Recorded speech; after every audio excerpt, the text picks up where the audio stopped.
Accept the minutes as presented. Is there a second? Second. Second by Miller. All in favor? Aye. Opposed? Motion carried. Approval of the agenda.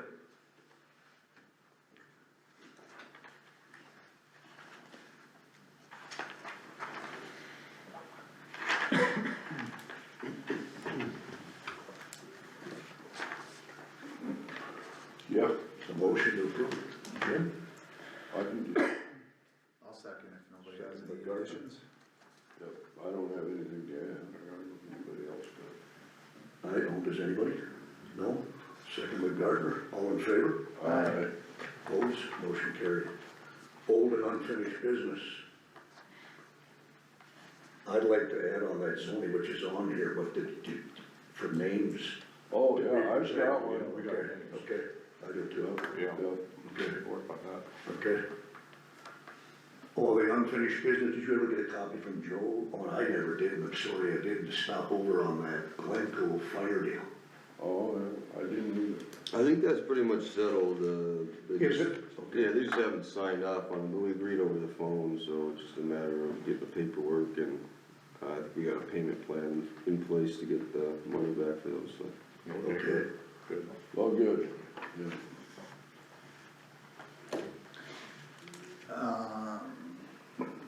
That building permit we had with two Connexes, we all kinda got some feedback from some people out there. Are we just gonna kinda let that lie until he brings it back? I know we kinda said, we talked public hearing. I got some feedback, people didn't really want another public hearing, that ordinance wasn't very old, or, I'm just curious, cause I think we just kind of tabled that building permit with the Connexes. You denied it. We did? We denied it. Okay, alright, so I Yeah, guess we until did. we have it brought back, then we don't have to worry about that. Just let it go. Yeah, Yeah. okay. Anything else? Trying to think what else we talked about last week. No, I can't think of anything, I guess. Well, the only other thing I would probably just add, or something to probably discuss going forward, would be how we're going to, be involved with like the airport authority and how we're gonna, Oh, yeah. if we're going to, be utilizing some tax dollars for it, we should, probably get the, appointments nailed down and what that board's gonna be operating as and things of that nature. I don't think it's something we gotta totally decide today, cause those funds really don't go till January or whatever, but as far as, are we going to just, reappoint some of the existing board members, or are we gonna, what processes and, bylaws, things like that, I'll caveat on that, I did bring that up at the city council meeting last night, that, I said we need to move forward with this agreement and processes, and Sharon indicated to me she is in the process of trying to get agreements that other counties and cities have with airports, so she has something to go off of, so we're not reinventing the wheel and possibly having us sign something that may be disastrous because we don't, Right, yes. let somebody else that's done this already give us a little bit of a hand. So they are in that process. I know I also mentioned, we had quite a lengthy discussion about the airport, that there's gonna be some tough questions by this board. Like, there was a question last night about how many flights, we had a guy in the audience ask, how many flights come into the airport? No idea, had no idea how to track these flights, they had no mechanism to track those flights. And then you had guys that were saying, what does it matter? And I said, well, that might not necessarily matter, but I said, there are commissioners that are gonna have tough questions, and they're gonna want answers, and they wanna be able to see results. We're not just helping fund the airport just to fund the airport. We wanna make something of it, we want to, I said, I reiterated, like, Commissioner Magrum said about this whole deal, is we wanna help the airport grow. We don't wanna just be stagnant like it is, because it's not making enough money, apparently. Surprise on. So I told them to be prepared for some tough questions from the commission. I did reach out to some local co-ops and talk to them about it. They said, you should talk, and we should talk, like to Ashley, Napoleon, Wishick, their airports. They don't know what they charge for guys coming in or using that service to do custom crop spray. They have no clue. But Linton evidently has such a small fee. Actually, most places don't charge anything. We charge $1,000 for an applicator's license for a year at the airport here. There's other airports that don't charge Judge anything. a dime. Yeah.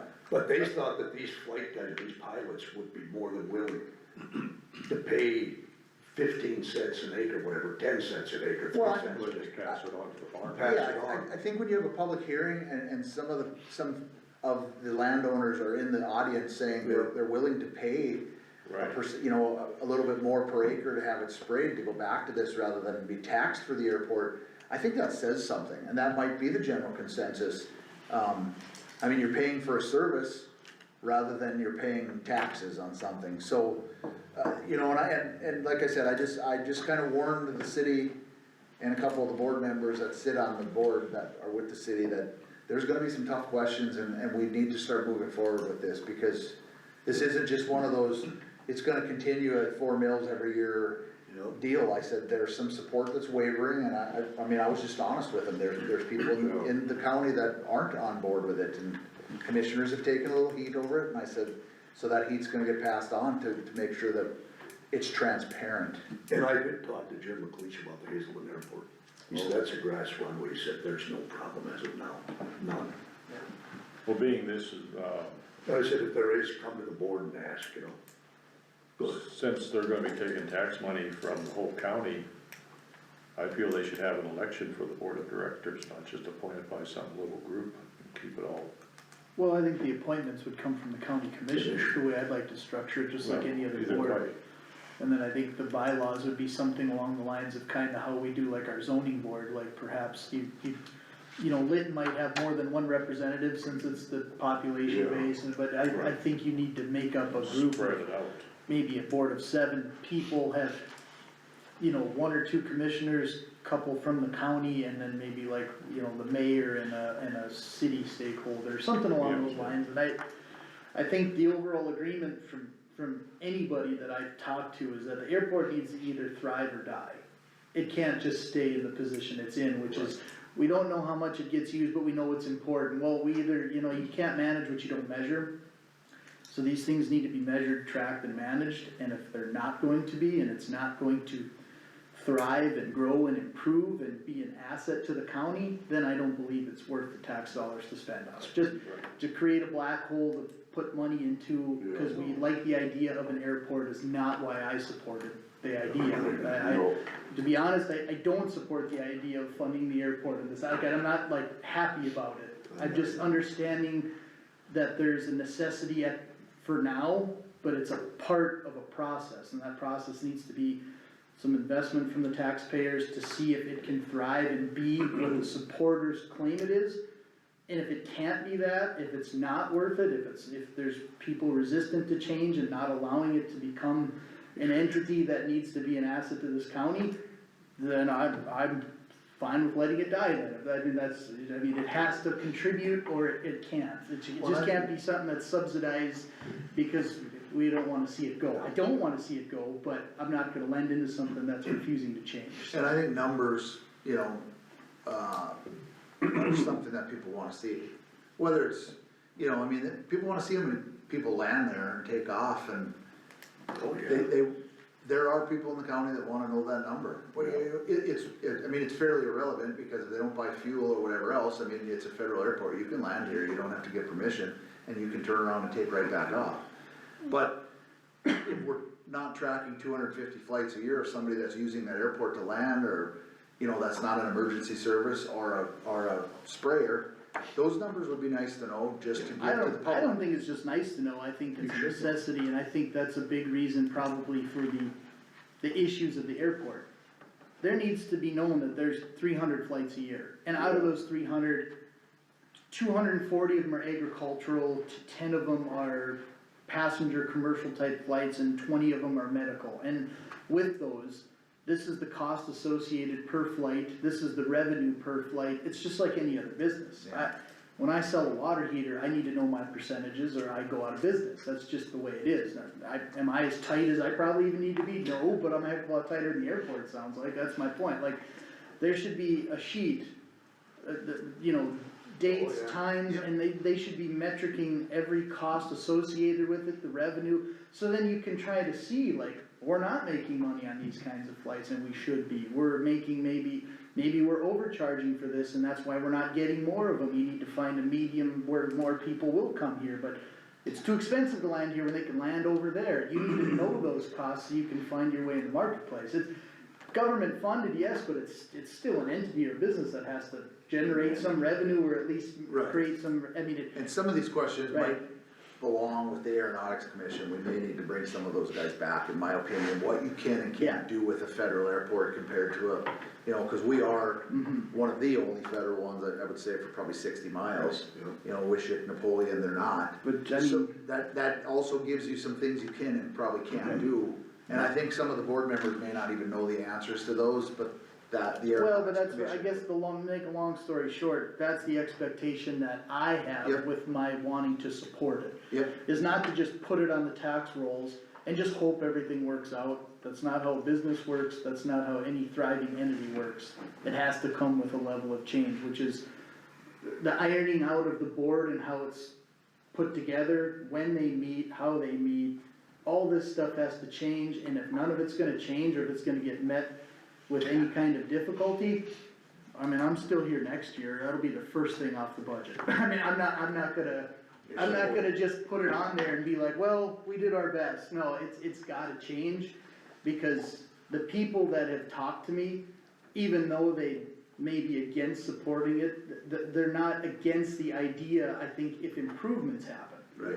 I think any one of them would just go, well, if it gets better, it's, you know, I could probably live with that. But if it's just gonna stay the same, plus it's gonna get county tax dollars, nobody's gonna be happy with And it. improvements don't mean a new $1 million black. Right, it can't just be building, it's gotta be the management of it, and like you Right. said, you should be able to get a report, just like water boards, weed boards, anything where they have minutes, everything, just, and I'm not saying they don't have any of that stuff, but it should just be readily available, Yep. ironed out. And so that's, I think that just it shouldn't get lost in the idea that, okay, we put it in the budget, we did our job, it's not the end of it, we need to continue working on it, so, I mean. Agreed. Who And that's monitors that? That's kind of what I mentioned last night. Right, I mean, I'm not saying it's not on top of it, but I'm Yeah. just doing it just to bring it up that we need to continue Yep, to work and collaborate and make sure that board is properly filled and things are getting properly monitored, and it's not just tax funds going to an account and now they'll take care of it. That's, the board that's there, I'm not blaming them for the problems, but it's just like any other business, you don't lend money into a business that's failing unless they have a new plan. So Right. the new plan needs to come to light now, so. So they have a camera out there, they have anything To monitor, surveillance? nothing. doesn't I sound like would it. think that's what they should. I thought they did. But then They somebody's might have gotta a camera, monitor but the it's not camera. Well, I necessarily mean- pointing in the direction where you'd be able to tell. You know, Yeah, cause like they said last night, there's a lot of planes that land there that don't necessarily get fuel, so if they don't get fuel, you don't necessarily know that they were there unless you were out at the airport. You know, well, they that'll land, be hard to monitor unless you have some. cause that was brought up by somebody in the crowd of a camera, which might be difficult, cause if the camera doesn't catch a tail number, you have no idea whose plane that is, so. Oh, that's true. I think maybe a guy would probably have to do a sign-in or some type of deal, I mean, if they're landing there, they're probably landing there for a reason, if they're doing some instructing, or if they're doing some touch and goes, or just some practice flights, but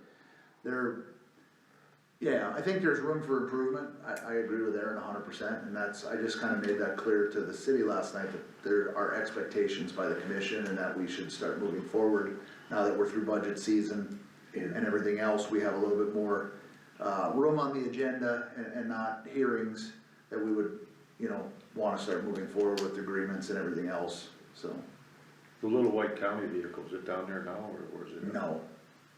No, I believe it's, last time I saw it was parked out here, the white little Ford, the. So who's the still sheriff on that vehicle, board? 200. Martin? Right, the Oh, old white white, here. white one is, we have two silver ones. Roger Moore, Yeah. Travis Doctor, So the white one I never talked about taking to the airport as a courtesy vehicle. they have an and that- opening right now because, So who's gonna push this Wickenheiser forward? is not on anymore. Yeah. And I don't remember who the fifth one is. If it's Sharon Jangula, if she's considered a member of the board, or if she's there as the city auditor, I'm not entirely sure. Yeah, I don't think she's considered board member. I don't think so, She may be but like I'm a not entirely, I wouldn't say Secretary, one way or the auditor, other, yeah. so, but yeah, I know Kenny Wickenheiser, Roger, that was the opening he was talking about when he was here last month, but. Okay. Well, Kenny's finally out of the hospital, we're out of the rehab. I seen him in the bank the other day, walking with a That cane. was a bad idea. Yeah, She's Travis is on the board just as a board member. Randy Meitinger is the city of Linton's representative on the board. And, Roger Martin, I believe, is, again, same as Travis, he's just a board member, not. Is that a 3-year term, or what is it, or just appointed and they stay until they get voted out, or decide to resign, or what? No, I think it's a 4-year term, but Yeah, and I think they don't do it as far as like, you know, the public or anything like that, but it, you know, similar to a lot of boards in that it's, you know, you've been, well, I guess basically like you guys did when, you know, you did your reorganization of who's gonna be the president and stuff like that, or whatever, they'll, okay, you've been on 4 years, do you wish to continue? You know, I believe, but I don't have a lot of knowledge about the board, I just know a few people on it. Anything else, guys?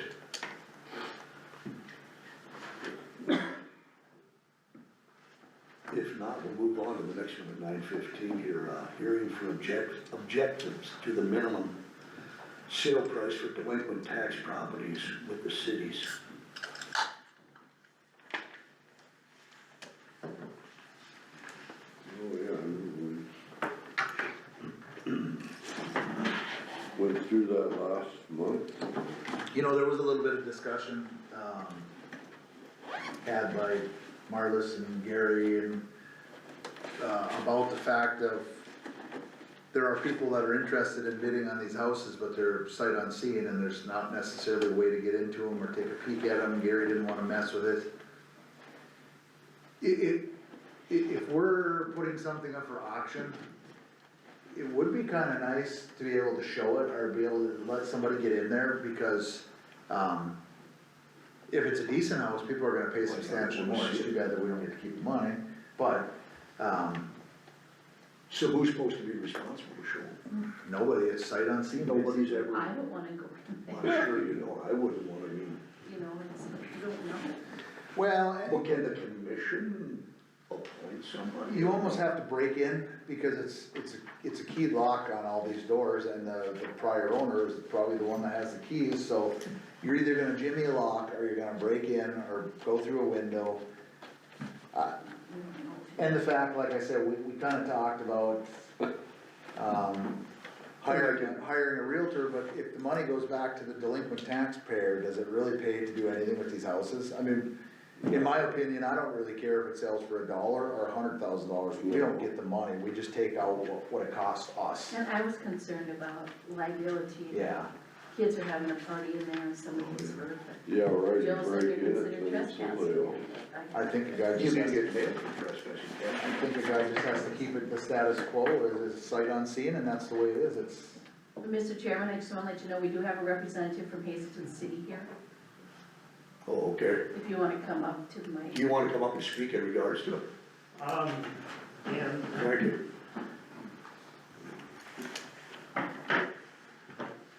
I guess I Hey, agree. you are who, excuse me? Josh Mallard, I'm president of the city commission in Hazelton. Okay, okay. I agree with you, that, like you say, the liability of going into some of these houses, I mean, I know the two that are in Hazelton, they've been sitting empty for 3 years.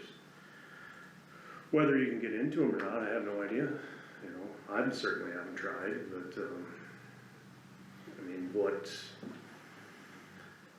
kind of liability are you up against? I took it upon myself to look at the one here in Linton that we looked at, the back door was open. You went in. Well, it's shot, I mean, it hasn't been lived in since the man that was in it passed away. Basically I trespassed to take a peek at it to see how bad, or how, because I'm also on the city council, how delinquent it was, or how bad it actually was, if it should be demolished, which in my opinion it should be.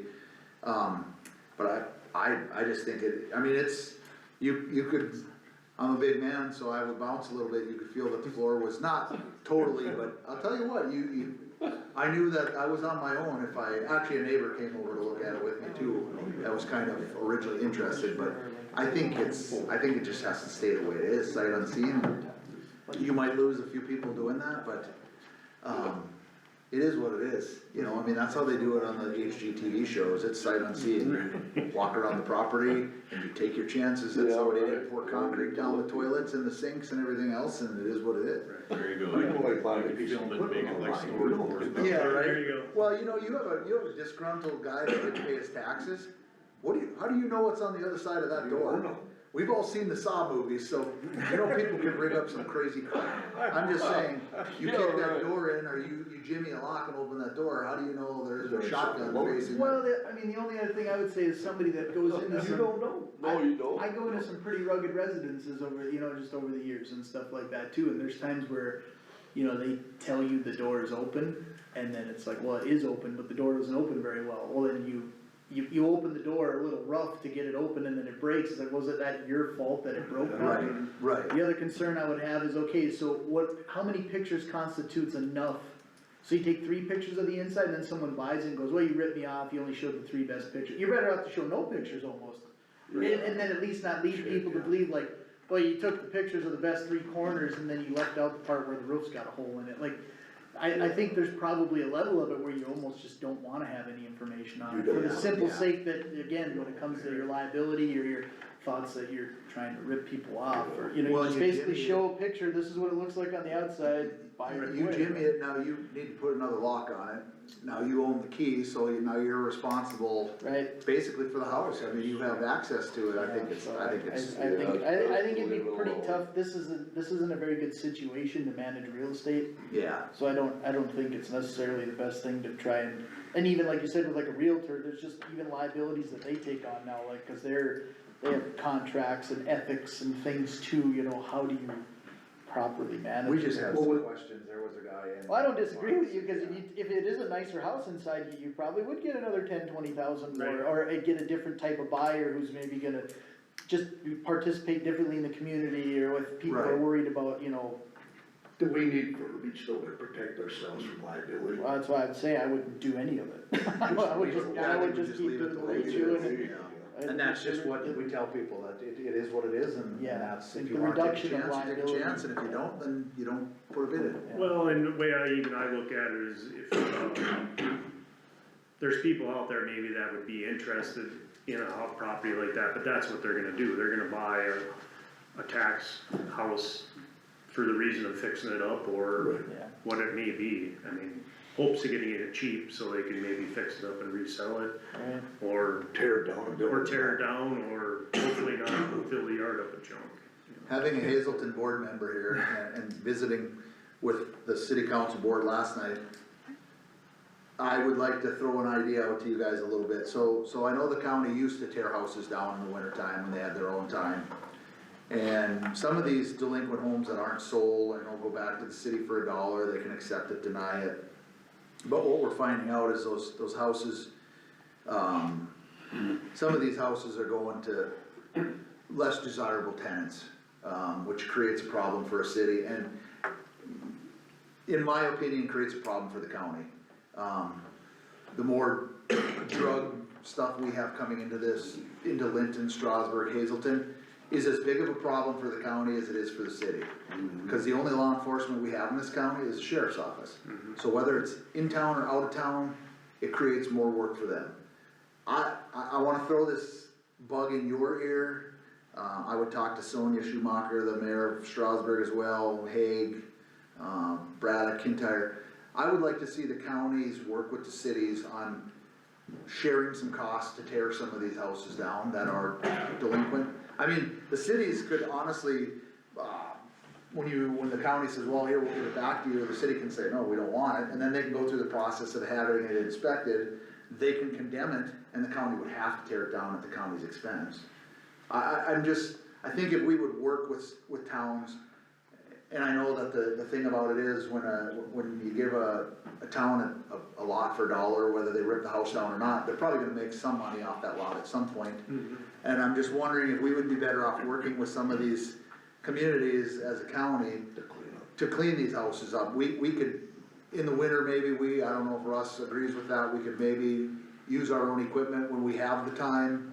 Right now, I know we don't have the time, but, and enter into some agreements with a 50-50 or whatever expense, I think just helps the county as a whole. By getting rid of some of these houses that only turn into a rat trap. It's a plus by even just going into Strasburg where they cleaned some of these old dilapidated houses out. They leveled it off, they filled them in, and it's neat, it's clean, it looks great, I mean, it's pleasing to the eye. We've got a problem, and I won't say it for name, probably shouldn't, but just south of town, I drove through it again. There's vehicles set up that we got maybe 5 feet to drive through for the neighbor to the east to get through it. It's stacked with vehicles again, and we impose this $20,000 fines, which doesn't mean nothing. The same mess is there again in the houses. Yeah, there's another He was one. at a bonfire There's another last one on the night. other side of the highway doing the same thing down there too, so. I know there has been a lot of public sentiment supporting what James has been saying too. People actually, you know, both residents from the city of Linton, I can speak about that as being on the city council with James as well, but as a county resident also, I mean, people would be in support of removing these blighted properties Because they know what they're bringing. They as know what long as they're it's done in a legal manner. And I think, hope so. I think, Hope it'd be legal, like I you think said. sharing the cost, because the city does have the opportunity to sell that lot and make some money off it, you know, so I mean, they are taking some of that, although not like lots are selling like hotcakes, these little 50-foot lots, but I just think we could help clean up towns within our county. Our area, Yeah. yeah. And I think we could share that. I mean, I just think people would be in favor of that, in my opinion, and I'm throwing it out there for you guys to think about. Because I could drive the streets just in Strasburg alone and highway and circle the houses that should be done. Yeah. They've been sitting vacant for 8, 10, 15 years, and they're still standing there. What do you do with them? Yeah, I just remember, This is a problem solving. what's his face, Brent Sanford coming to an LIDC meeting when he was lieutenant governor, talking about, the governor's initiative at that time was, rather than new developments in all these towns and rerunning new sewer lines and water lines, removing some of these old houses and combining lots and selling them to people to build, but the problem is you can't have 8 houses on a block that are all worth $5 and somebody's supposed to come in and build $1 million house amongst them, you know what I mean? But if we start cleaning some of this stuff up, here we have room for new houses in parts of town, and you don't have to, you know, find room or new lots for people and dig, you know, spend $1 million on a development or a new street so people can start building houses. I just think it's worth discussion, it's worth thinking about for the county to help these cities out throughout the whole county and help clean it up, clean up the towns and. Yeah, it's an eyesore, no doubt. Yeah. And I'm sure you guys have a lot of it up there too, do you not? Well, I mean, there's a few lots that, I mean, places that have been torn down and then the lots sit empty and people are trying to sell them, and I mean, nobody's, I mean, right now looking to build because of the tax rates or whatever, you know, or interest rates, I should say, and. Nice thing about a lot is there's no squatters though, and nobody that you don't want I in agree that with you lot, there, like there. I is mean, some but houses That's that- the thing, that's what they're. These cheap houses, you know, don't bring professionals to town that have kids that go to school and they're, Right. you And know. moving in next to you with a family, I agree with you don't want it, do you, Grunfelder? I don't want it. No, And I don't think any family man wants it. Right, No. right. I No, agree. I don't You'll wanna- find the majority of. I don't want the it line to be that. I don't wanna take a house away from a family that can't afford to build $1 million house, you know? Right. But some of these houses, it's obvious to most everybody, they should be tore down. You know, there are plenty that just need a little TLC, they're fine with the way they stand, but there are some houses, and I'm talking the ones that the city and the county feel like, yeah, we should just get rid of this because it's not, they're not gonna probably stick any money in it because it would be hundreds of thousands of dollars on a 1,200 square foot house. I, as a neighbor, much rather look at a vacant, cleaned up lot Yeah, than an old building that's fallen down or a house structure. Yeah. The doors open, the windows kicked out, yeah. Well, and believe me, in the city of Linton, I think our city guys mow probably over 40 lots a year that are vacant, that are empty, and they don't enjoy doing it, and it is a high expense. right. But there is a higher expense, I think, to our kids and families when you leave some of these houses that are dilapidated up, so. My And kids opinion, will I be just wanted to kids, share yeah. that with you guys and let you think about that for a little bit and. But what's the reason why these lots are so vacant even after the houses are tore down then though? 'Cause I mean, it should be a slam dunk for the neighbors to buy it, right? I mean, so why are there any vacant lots really after? Part of the some of houses are that torn was previous city councils did not wanna sell lots to put a garage on or put a shed on. And this one, this council is a lot more open to that, to offering it to, the neighbors, adjacent landowners first, if they wanna put a garage on it, or, there was a big pushback by some council members that were just absolutely against building an outside structure beside the house. And the problem is, when you have a 50 or 75 foot lot, people are not probably going to build $1 million house on it. And I mean, what can you build for $700,000 now? I mean, don't get me wrong, beautiful house, but you're not gonna put it on a 75 or 50 foot lot. You want something bigger, you want some yard. Yeah, the size So- of the lot would be the number one issue. that- Right, but my point is that the size of the lot would absolutely garnish the fact that the neighbors would wanna buy it, though, is my point. And I think Right, that's so what That's where I'm as just James curious said, why there's previous- so We many sold lots. more lots than we probably ever have in the last year, or maybe 2 in Linton, as Right. far as adjacent landowners. Right. I mean, we've tried to get, cause this council now realizes the cost of mowing, the cost of mowers, the cost of everything that is involved in babysitting these lots. Exactly. Yeah, with previous councils, there was a lot of resistance to sell a lot unless somebody explicitly stated that they were going to buy it with the intention of building a house. 'Cause I Not mean, the even only- structure or anything, it had, you know. The only a reason I house. bring it up is that, I mean, if you go through and you spend the thousands of dollars to tear down and remodel a yard, basically, and then it doesn't sell anyway, I mean, you're still having this avenue where you have, you know, taxpayers are paying to mow lots and all this stuff, like, it can't just be about beautification and all this too, it still has to It's make not, some sense, like. in my opinion, it's not about beautification, it's about a growing problem in small rural counties and cities of certain people that are moving and buying these houses and creating a problem that it eventually is going to start affecting our children or my grandchildren. That's my biggest thing, not necessarily the beautification, although that's a bonus, don't get me, I think an empty lot is way nicer than a dilapidated home. But I'm more worried about the drugs and the undesirables that find their way into these communities all over. I mean, you can drive down all the streets by the hospital and at the hospitals in Bismarck. And the cost associated with that, whether it be your policing, whether it be your Oh, hospitals, yeah. you know, there's costs associated with all that stuff that comes in, that you're talking about, that getting rid of that, you Yeah, know? I mean, we just gave a lot away for a beautiful park in Old Town that was, Sean and Paul built a park in Mike's memory. So I mean, we are pushing to get rid of lots and trying to do things like a park and things like that. We gave a To have lot them away be that's not utilized. buildable on Eighth Street. It is beautiful. To basically do, what is she gonna do up there on Eighth Street across from? Similar, wanted to do a, community garden Yeah, up there. yeah, where they're gonna have the school sell Who's gonna do produce that? and, Who's gonna do that? Emma Emma Sorrells. Sorrells is gonna be spearheading that project, yeah. So I mean, we are very much trying to get rid, it was a lot that originally was, Liars were going to put a park there for Asher, and they decided, cause park equipment is ridiculous and stupid expensive, that they came up with another solution, but we are trying to get rid of lots.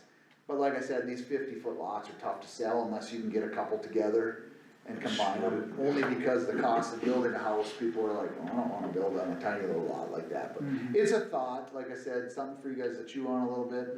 I think the cities would be in favor of that, obviously. Yeah, it's got the water tower behind it, and it really is unbuildable, so. Just a thought. While we're talking about delinquent tax properties, and we had a Hazelton guy here. Yeah. Okay, guys, anything else? Thanks for coming in. Yeah, no problem. Have a good day, Josh. Next item is item B, building permit for Taylor and Casey Grunfelder to add an 18 by 30 garage on the house on tract 16 by 40 rods in the southeast corner of the southwest quarter of section 4, township 134, range 74. that's on the north side of the section. Yep.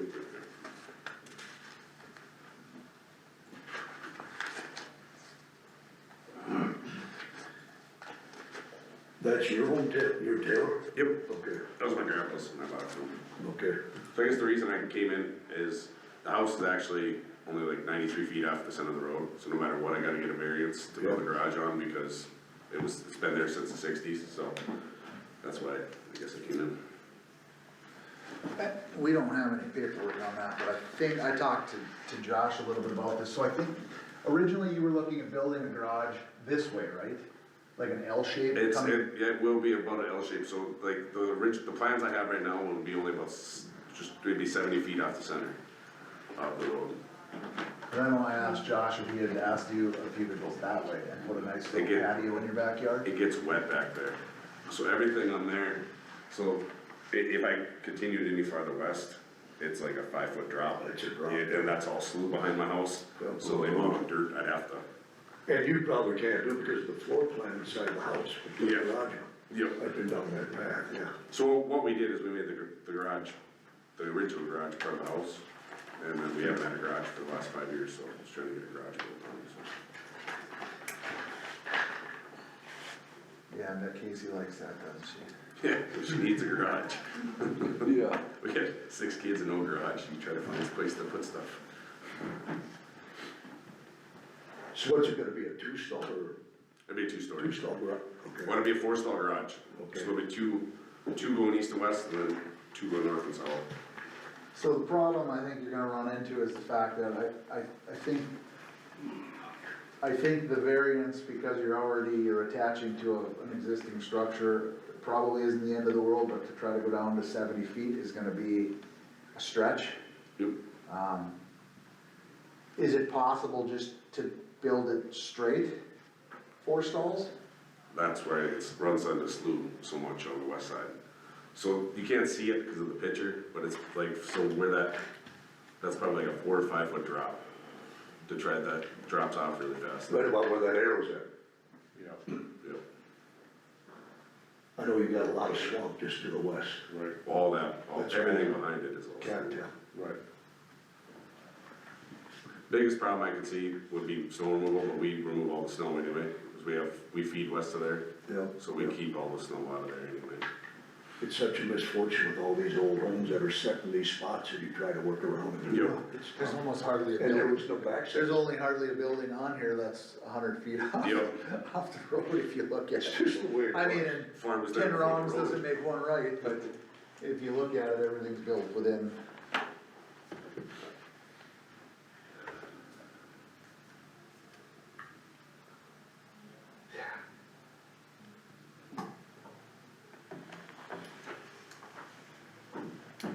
That's a tough one, we've sent quite a few people packing on variances just because they always turn around and bite you in the rear, it seems like.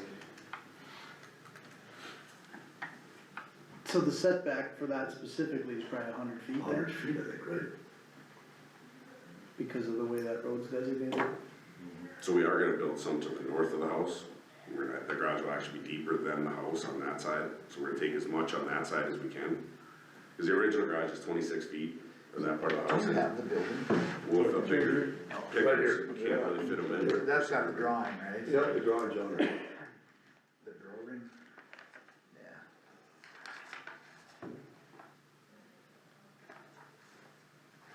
Said north of the house is wet. North and west. Is that where the homestead house set at one time? No, that was only about 10 feet off the road on the south side of the road. Was that one, it was that close. That one we took down. Okay. It was just where So that, that, right where the building's at, where the kinda house right in the is. middle where that gravel was, that Yeah. was where. That's where the house was, okay. was. I've often wondered when I drove by, said, is this where the old homestead was? Yep. But it's to the south. Grandpa built this when he got married, so Okay. then they lived in another house, but What if you go 4 wide and build your fitness center or your fitness room on the top floor? problem is with going that wide, I can't get the ride. I'm gonna have a bounce in my seat already, bounce on the floors with things. Plus all that stuff's so heavy, To drag up. you know what I mean? Yeah, All the slamming, all Yeah, the, you know what I mean? yeah, yeah. Just trying to come up with something that we meet in the middle here.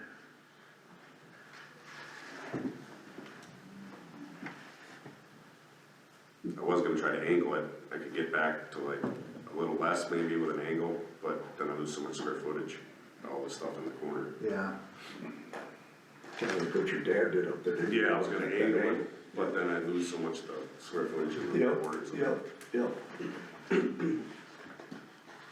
You see it. That's a tough deal, I hate to hinder progress, you know? And that 100-foot's been there for a long time, hasn't it? But it really wasn't enforced until we had that one issue south. The eighties, I think, is when that book was drafted, so.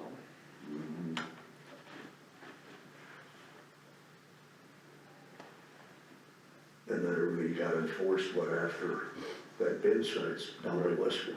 Yeah, right. Yeah, it changed.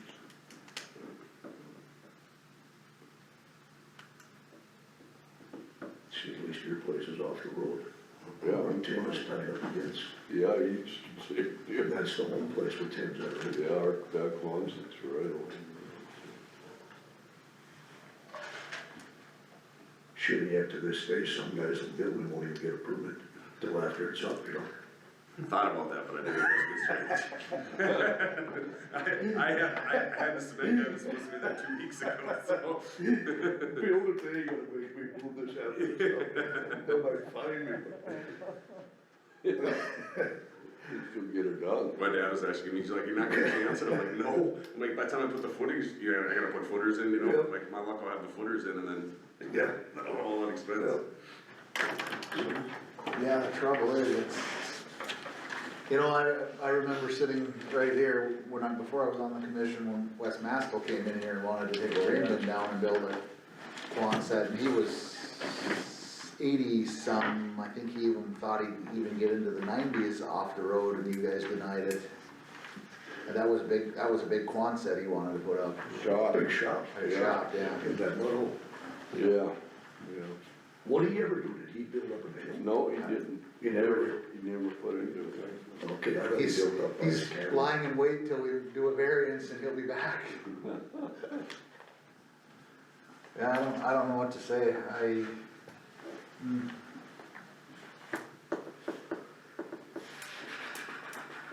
No other thing I'd say, I got really no neighbors, so I know. nobody comes to. Neither did Wes when they turned that one down, and Yep. It's a dead His end. Cali Well, it goes goes- south, but it don't go east. yeah, he had his bales and Yeah. everything else up. And he did the same thing, he cleaned the road too. Yeah. It's just one of those deals, it's. I don't know. And I know you're trying to make do with Grandma and Grandpa's house, just, I hear you. Mm. Well, the house is already, how far is the house? The closest one to the road is 93, Okay. so it's close, but Close. that's what I got for measurements. The barn, like the existing barn is probably like 85, 80, the one to the west there. Yep, The fence there is closer, fences are closer to the other side, but, the fence is going through or tight. what's that? The fences are tight going to the west, Yeah, coming up through the sloughs. you know, we got no ditches, you know what I mean, they just put it up and it's straight. Yeah. I've been down that path. Tough to work with nature, I won't let you work with it. Yep. Well, and I actually, I leveled off a bunch of that ditches there for the yard, cause mowing them steep ditches was not fun. So I got them all re-landscaped too, so.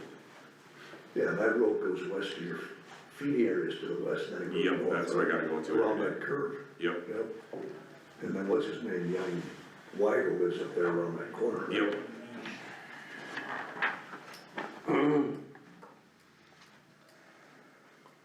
What's in the book?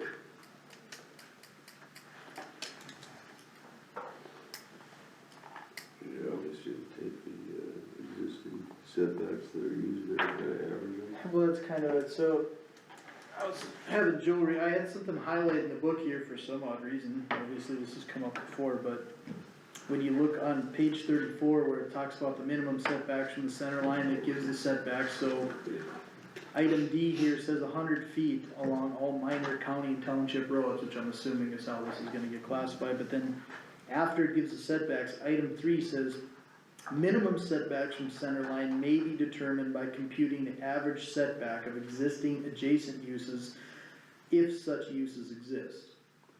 Then it also says minimum setbacks for special and conditional uses shall be determined by the planning commission, so.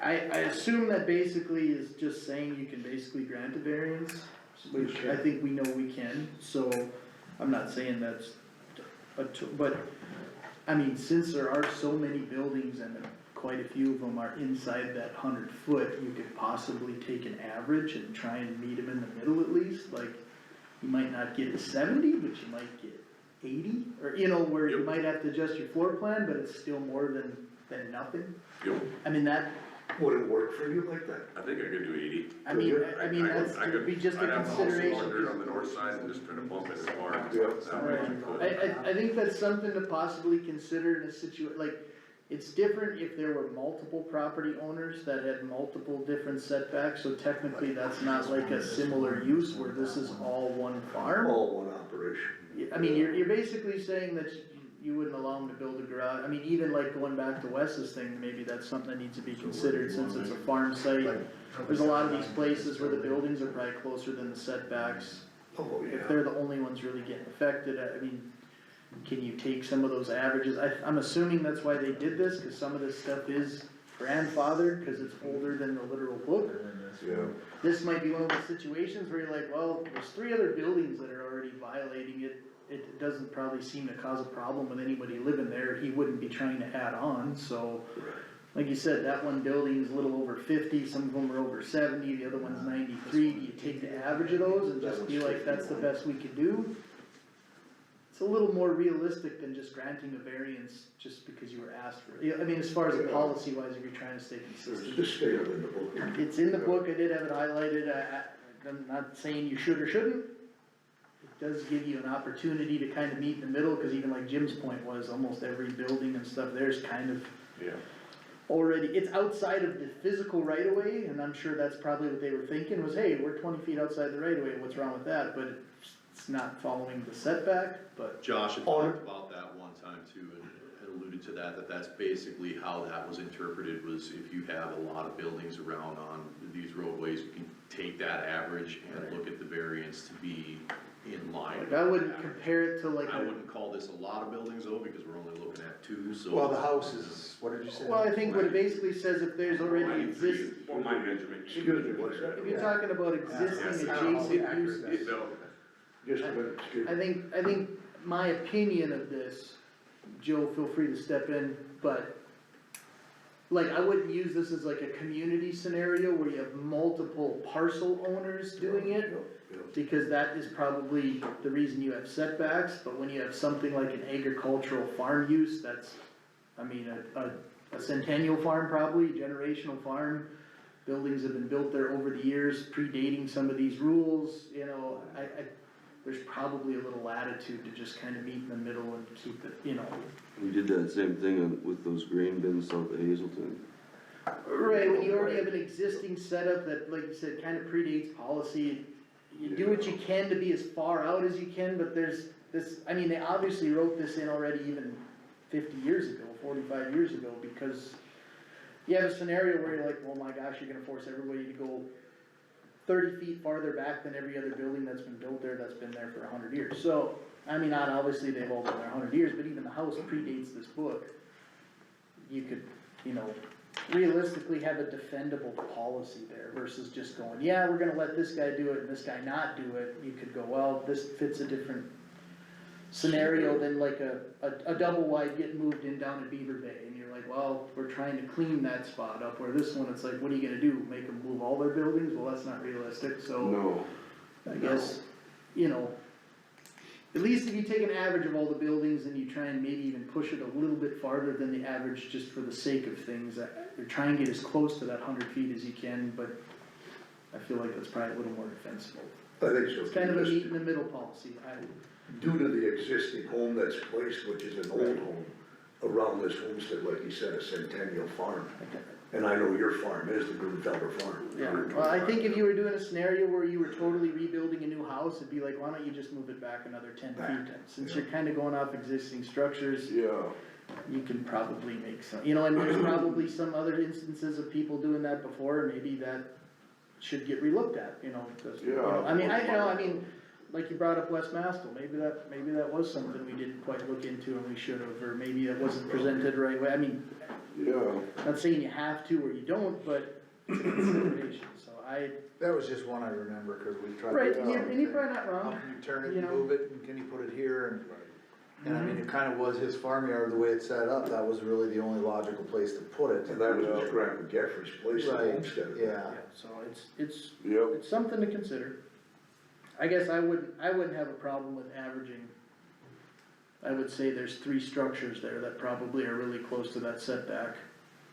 The one parked next to the semi there, whatever that, That's 80, I think, and. I think the other was 52, right, or 90? right, 90, so, 90.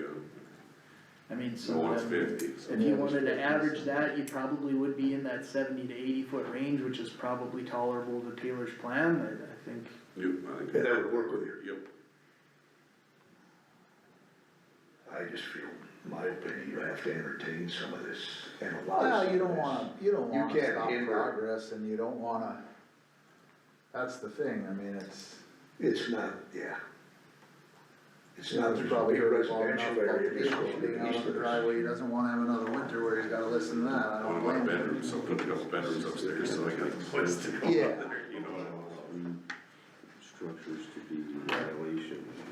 well, I Can't- would entertain a motion to do that. Average You'd like to entertain a motion, Jim? I would, to, average the existing setbacks and, try to get as close as we can to that 80 feet or whatever, you know. And then we'd, approve the minute. Would that work for you, Taylor? that works. Would it? Yep. What are your feelings, everybody else in the motion that was brought forth? I'd second Commissioner Vandervorst, so we could go into, A second by Magrum? so just, You yeah, like- for the sake of discussion now, and just to clarify, so we're gonna take the average of the house, probably that, I don't know what barn you would call that, Taylor, I that, think they're 90, 80, and 50. So that okay, would be but the that, like, average. what would you call that building, just for specifics? That was the first building there, that was the barn. That Okay, was so the headroom. original barn, the house, and then what is the other A structure? shop. That's a shop Yep. there, right between the Quonset and the semi there? Yep. So I think just, you know, we don't have to reword the motion, but I No. think just for clarification with discussion, since it's on the So it's on record. We're gonna take the average of the shop, the house, and the original barn. So you'd be looking at And the like average of that- 73. The average of that will become the 73? setback I can make that work, I can Yeah, probably look for it. 3 to the north, yeah. Okay. And I think, I mean, I think with the policy, that's kinda how it would read, I mean, do you have any input to that at least, or, I mean? I agree with you. Okay. That's right. So, just for sake that everybody agrees that that's what we're gonna do, Taylor, you're on board with that? Yep. good with 73 me. feet? Okay. Yep. Second by Magrum? Okay. All in favor? Aye. Opposed? Motion carried. Thank you, guys. Go Bill. We'll call the digger right now.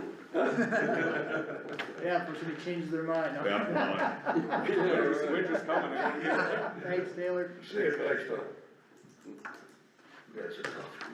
Well, I just feel like I even had it highlighted in this book, and I don't know, you know, Yeah, I that mean, was good. every That was a one, catch. every one of these permits is different, it's different. Yeah, I think different. That's It's okay. hard to just be like, well, if you do it for one, you do it for all, I think it's case by case scenario, and I think, you know, There's some it methodology. gives you some policy to at least go off of, and maybe if we made some mistakes, people are watching this, maybe bring it in, we need to revisit it. And maybe that'll be revisited. Well, I think it's different if you're talking about an entirely new structure that's just got nothing to do with your neighbors or anything else versus having multiple structures over multiple Yeah. generations, I think there's just consideration. I mean, where do you start then? Anyway. You start moving stuff, so. Okay, excuse me, public comment on item C, opportunity pursuant to SB 2180. And that's gotta be, is that the bill that where they, Yeah. people are granted the right to speak? Yep, you have to 10 minutes? set aside 15 minutes for public comment. Okay. I think you can work over it, but if someone comes in, you need to let them speak, so. Which, So we can it's really not a big deal for, like I said, places like us are always kind of, if people are in the room you don't recognize, you ask if they wanna speak, but Just let them do it. some places weren't as accepting, so then they had to pass a law for it. Okay, anything else wants to be said about it? If not, we'll move on to item D. Russell Outer County Roads Department monthly report update.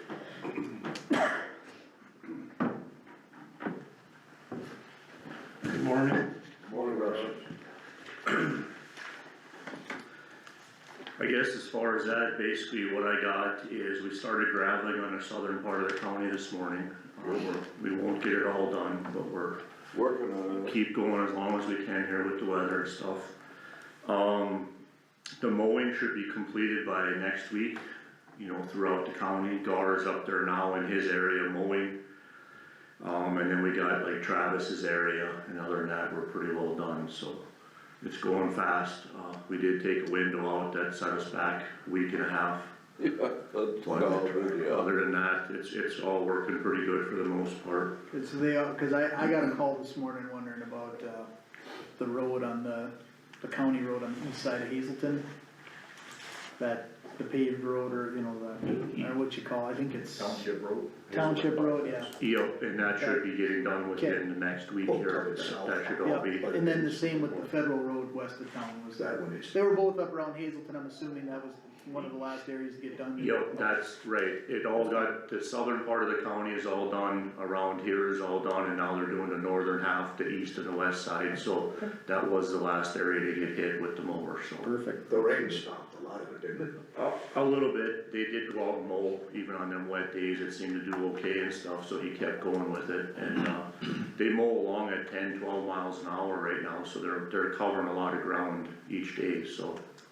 Another one before we forget, being that you're in the southern part of the county, the local elevator at Strasburg CHS reached out to me going into that new terminal north of town. They'd like a load of gravel if they could, right on the right of way, going into the terminal on the ingress side.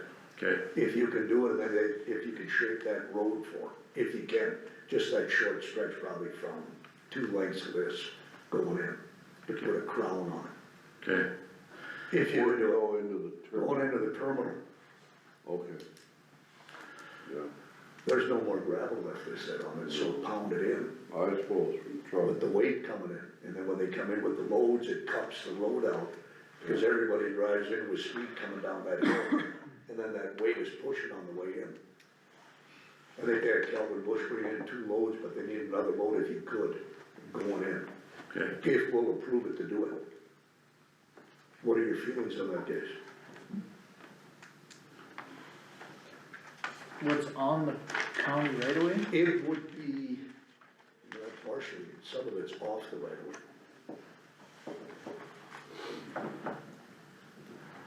Just take a look at it, it's on the ingress side. It's what you can do. No, it'd be west, On the northwest west of inlet. town. Yeah, Yeah, north of The town. new elevator up yeah, there. west of the. West of Kent. West side 83, Nope, not even that yet, right? It's north of there a little bit yet? mile north of Strasburg, Yeah, and it's north yet. quarter mile or 1/8 mile in, It's north yet. There you go. right there. Yeah, The road it needs some gravel on that hilltop too, Russ, from all that weight that's coming in. But then on the west side of the terminal, You gotta go south a little. right there, that little short stretch, they'd like a load of gravel if they could have it brought in, just dumped and spread. And just shape that road from it, not shape the road, just blade it for it, if you could. Down here at the bottom, Huh? down at the bottom here off the, Right off of 88? No, right off of the Welt Road. Yeah. yeah, right here, down there. You're That's talking way right down there there. on that loop? yeah, down, on the bottom. where you come off. Right, you're coming off of 83, coming in, it's right there on that loop. Oh, where you Right come there. off 83. Where you're coming off of 83 with your trucks, coming in. Oh, right, where you So right in here. No, that's the outlet coming back out with empty trucks. It's to the west, Oh, So where it goes downhill right there, and then going north up into there, excuse me.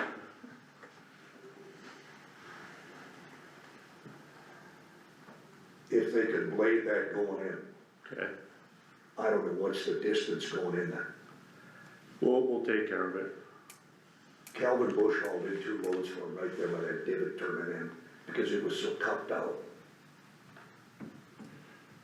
You talking about blading it all the way into like to the office though, like that? Well, right up to that spot, cause they gotta turn around if they could, and just bring back out, No. come back out, huh?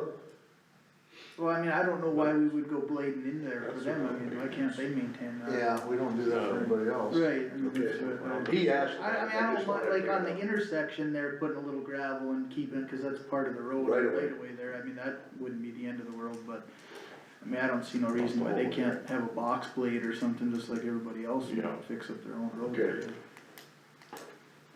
They got that, they. I didn't promise him nothing, I just. No, it's said, fine, but I mean, "I'm I feel like if you're on 88th there yet, and you're just kinda working that intersection, I mean, that's part of the road and the right of way, and you're working at that, I don't see any issue with that, but once you go north 50 feet from that intersection, that really should be on their own, Right. I mean, Okay, Yeah. no problem on my part. I felt the same way, but I figured I'd bring it up to the meeting. Yeah. Just decided to do it. Yeah, Find out, so- It's all good. I mean, I can see on that curve, I'm sure that gets beat up, I mean, that's kind of part of the roadway there, I don't really have a problem with that, but. And then it goes downhill, that's the bad thing, there it comes downhill, and then the weight's pushing when they turn in, oh, yeah. loaded. You know what it's all We can give them about. the name of a good contractor if they wanna build it up, but. Yeah. It should have been tar with a layer of tar like that coming in and out of it, Yeah. but it's not. And then to the west of there, Russ, there's that soft spot, you're probably aware of that. That was supposed to be built up a long time ago or stabilized, but it never was. Other than that, we got a couple guys doing some cement work on some bridges right now. Trying to finish up some of them loose ends that have been going on here for a while as well. They should finish that up actually today as far as the cementing. I did commit to RTS shearing with the gravel pile down at the Hakes. The one on the east side, there's 2 piles there, the one closest to the highway, we did not take, but we did commit to the one on the east side. And that's coming up to a grade of what? 13, class 13. Okay. They're still working on measuring it and stuff, so I don't have no final numbers for you guys as of now. It will stay within our budget that you guys approved here a while back. Yeah, So, 400 grand, wasn't it, or? yeah, that's good, Russ. so, and we're It's a still good location, working on exploring other gravel in the area as well. It just, yeah. They're gonna still do the class 5 as well, right?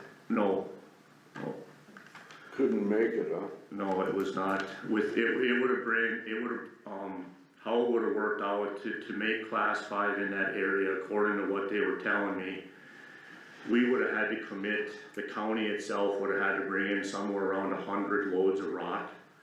That rock would've had to consist of 7-inch minus rock, so a lot of it would've been reject rock to begin with, coming from just piles. We simply don't have the manpower right now to do that, to commit them trucks. They would've been working every day, that would've shut the graveling down again. I just didn't think, and plus the cost it would've, added to the gravel itself, to me, just, it wasn't worth it. I think what we have now will work, we're gonna continue to look for more, and we'll go with that. Well, didn't you dump some gravel by Alan Newsma, somebody said, and they said it was super coming off the highway here? Yes, we did test both piles, we had 10 loads, he gave us 10 loads of each pile to test out. We did it, we went through the rainstorm and stuff, that's how we kinda determined that the one pile was gonna work, the one pile wasn't gonna work, so Oh, that's there what you we go. came That's up with. a good way to do it. So we took, how many tons of class 13 there? I don't have them numbers yet, they're still measuring it, so they gotta measure that's- Oh, we everything. talked about how many of that in class 5 that we were gonna do. We budgeted. The class 5 situation, if you talk to people as far as the gravel, the class 5 is more or less used for, like under pavement, cementing, stuff like that. The class 13 is more of your favored road gravel for being on top. So that's what we went with. Well, and I'm only asking because we committed to, I don't remember how many tons of each. Do we wanna shift some of those funds to more of the class 13 down in that area? Well, I don't think we necessarily have to, I mean, I I think. mean, purchase more class 13 is what I'm saying? If I remember right, we were somewhere in the neighborhood of about 20,000 ton of each. Something like 25,000. 25,000. I thought it was See how big 25. that pile is And first. so, I mean, as long as we end up with 40 to 50,000 ton, and that price is, you know, kinda what we agreed to. I mean, my only stake for wanting to split it in half was just to be able to blend material if we wanted to. Right, and I'm just saying, If are that, we you shifting know- back to the 50 tons of Right. class 13 then, or buying more class 13 in that area? Since we committed to class 5 and they're not gonna do it, are you buying more? We're still looking, yes, but at this time, his estimate on the pile that we committed to was around 30,000.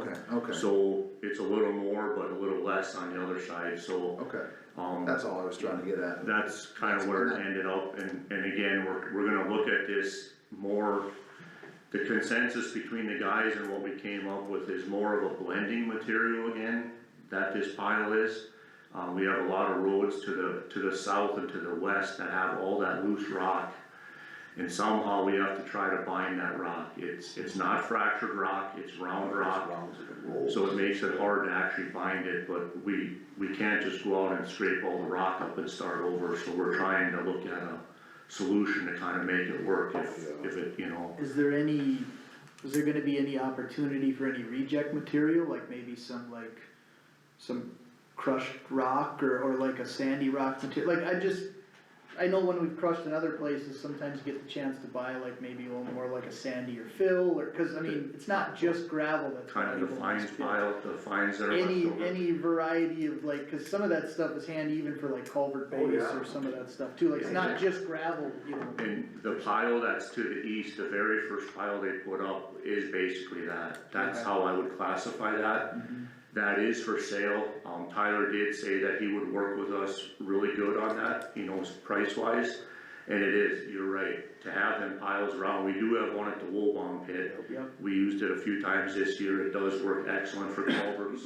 It's an alternative to the gravel and stuff like that. You know, it's basically half the cost roughly, so I can definitely check in if that would be okay with you guys to pursue that. I think would it'd be definitely smart do to it. check into it, cause I mean, Oh, yeah. there's times when you can use a load of rock to even And throw in a it's hole or close. something, it's not, there's plenty of valuable material when you're crushing besides just the Yeah. gravel, so. Yeah. Is there a gravel lease agreement with Hake yet? Well, I think that lease agreement would be with Tyler probably, Yeah, right, cause they have Tyler a leases- lease on it, He so. leases it from Hakes. Oh, okay. So it's So- From the you Hague boys, guys up work top, on it. Right. regular. Yeah, With this new pile? Yeah. And is there a spill pile on that knoll pit? No. no, But isn't there loose rock laying there? there's a pile of reject rock there, yes, that they couldn't. Basically, from what I was told, when these crushers come in, if the rocks are more times than not, if the rock is bigger than 7 inches, they kick it out. They actually have to bring a separate jaw in and crush them down, and then they can run them through. Okay. Otherwise, it's too much to Too take, much to break. you know, so. See, I thought that they could fracture anything. No, not without having a separate jaw there from what I was told, Okay. so. And that, there again, that adds to your expense of your gravel, so right now, we're trying to get away from that, but I think someday it will come to that where you have to crush the rock down and then start working it from there, you know? We should probably make sure to work with Joe on getting a lease agreement too with either Tyler or Hakes or both on, Okay, you know, so we can get something, you know, now that we have product on the ground, we should get it. Yeah, for sure. yeah, and I will, like I said, he's gonna get us the numbers, his guy will get us the numbers here soon. Okay. And then I can give that all to Joe and we can get something taken care of. That's about all I got, I guess.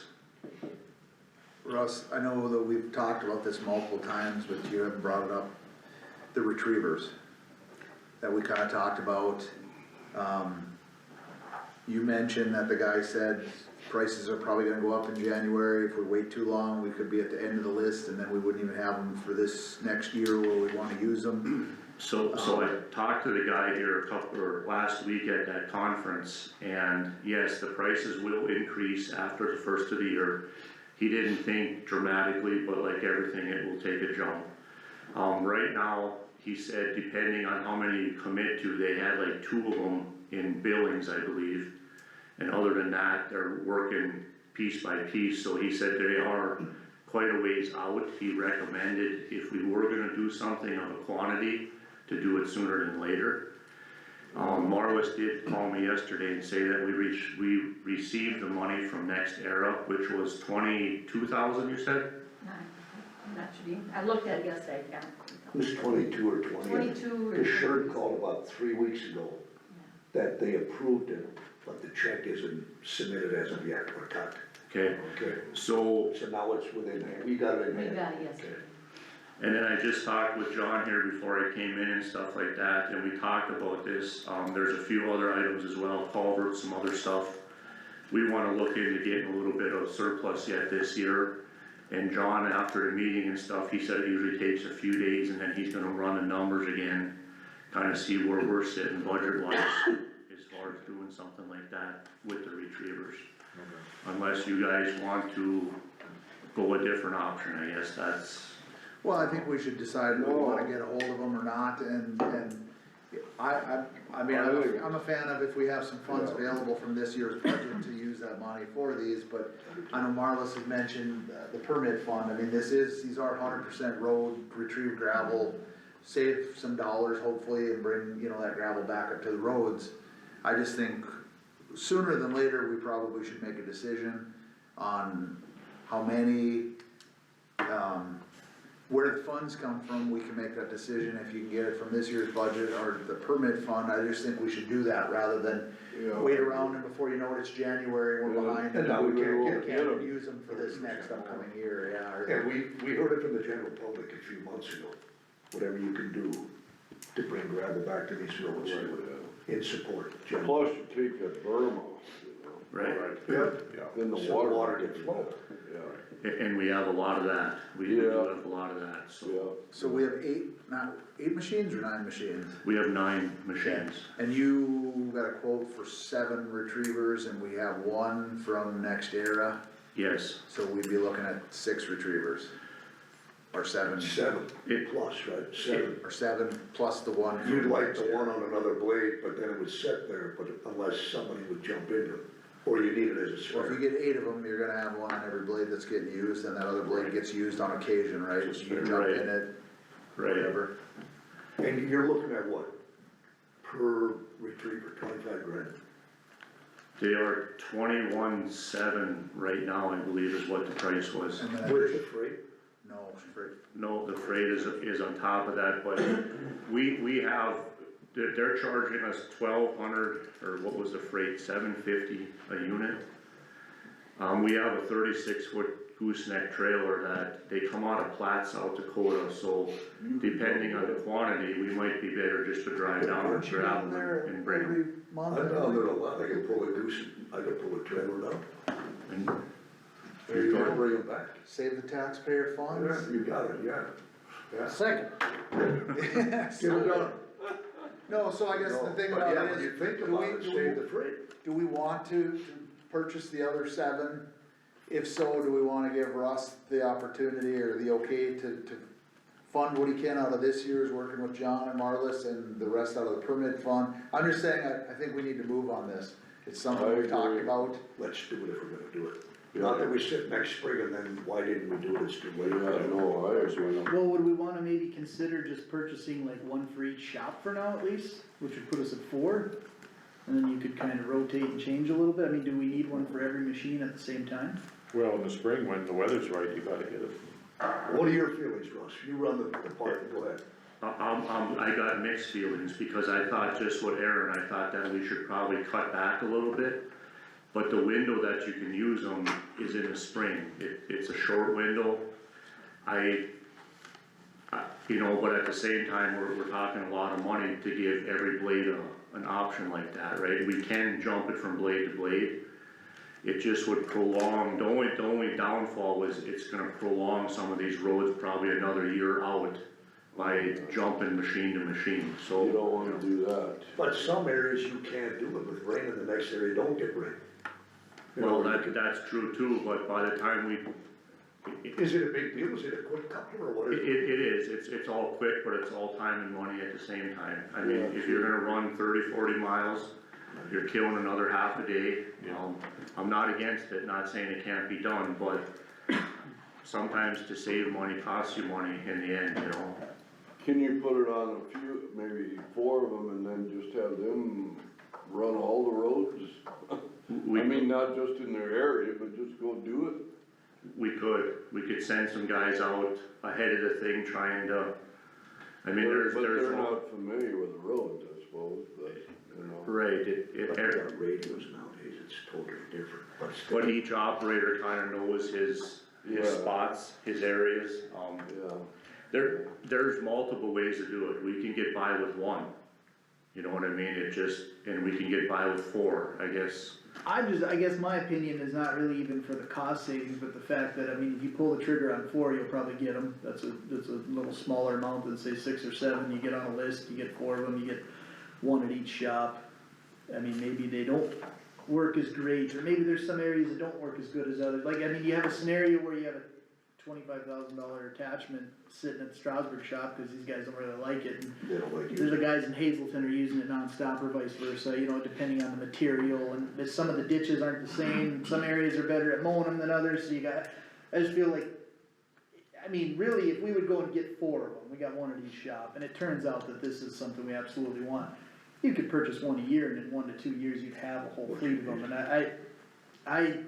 I don't disagree with wanting to fix the roads fast and getting on everything, but, I mean, the county's vision is a long-term vision, right? I mean, if the vision is to improve the roads, even if it takes 2 to 3 years, but you're on that plane of improvement, I don't really see the difference, you know, I mean. We don't agree with that concept. Well, it depends what's getting improved that year, though, I mean, I don't disagree with you, 4's better than none, and. Yeah. we get Right, four I'm of just them, saying for and the I'm sake like, of- God, the these sake of things- making a these things are awesome, we could even turn around the next year and get 4 more, honestly, if they're that awesome. Or, like you said, they suck down here, let's move that one up there, then they have 2 up here.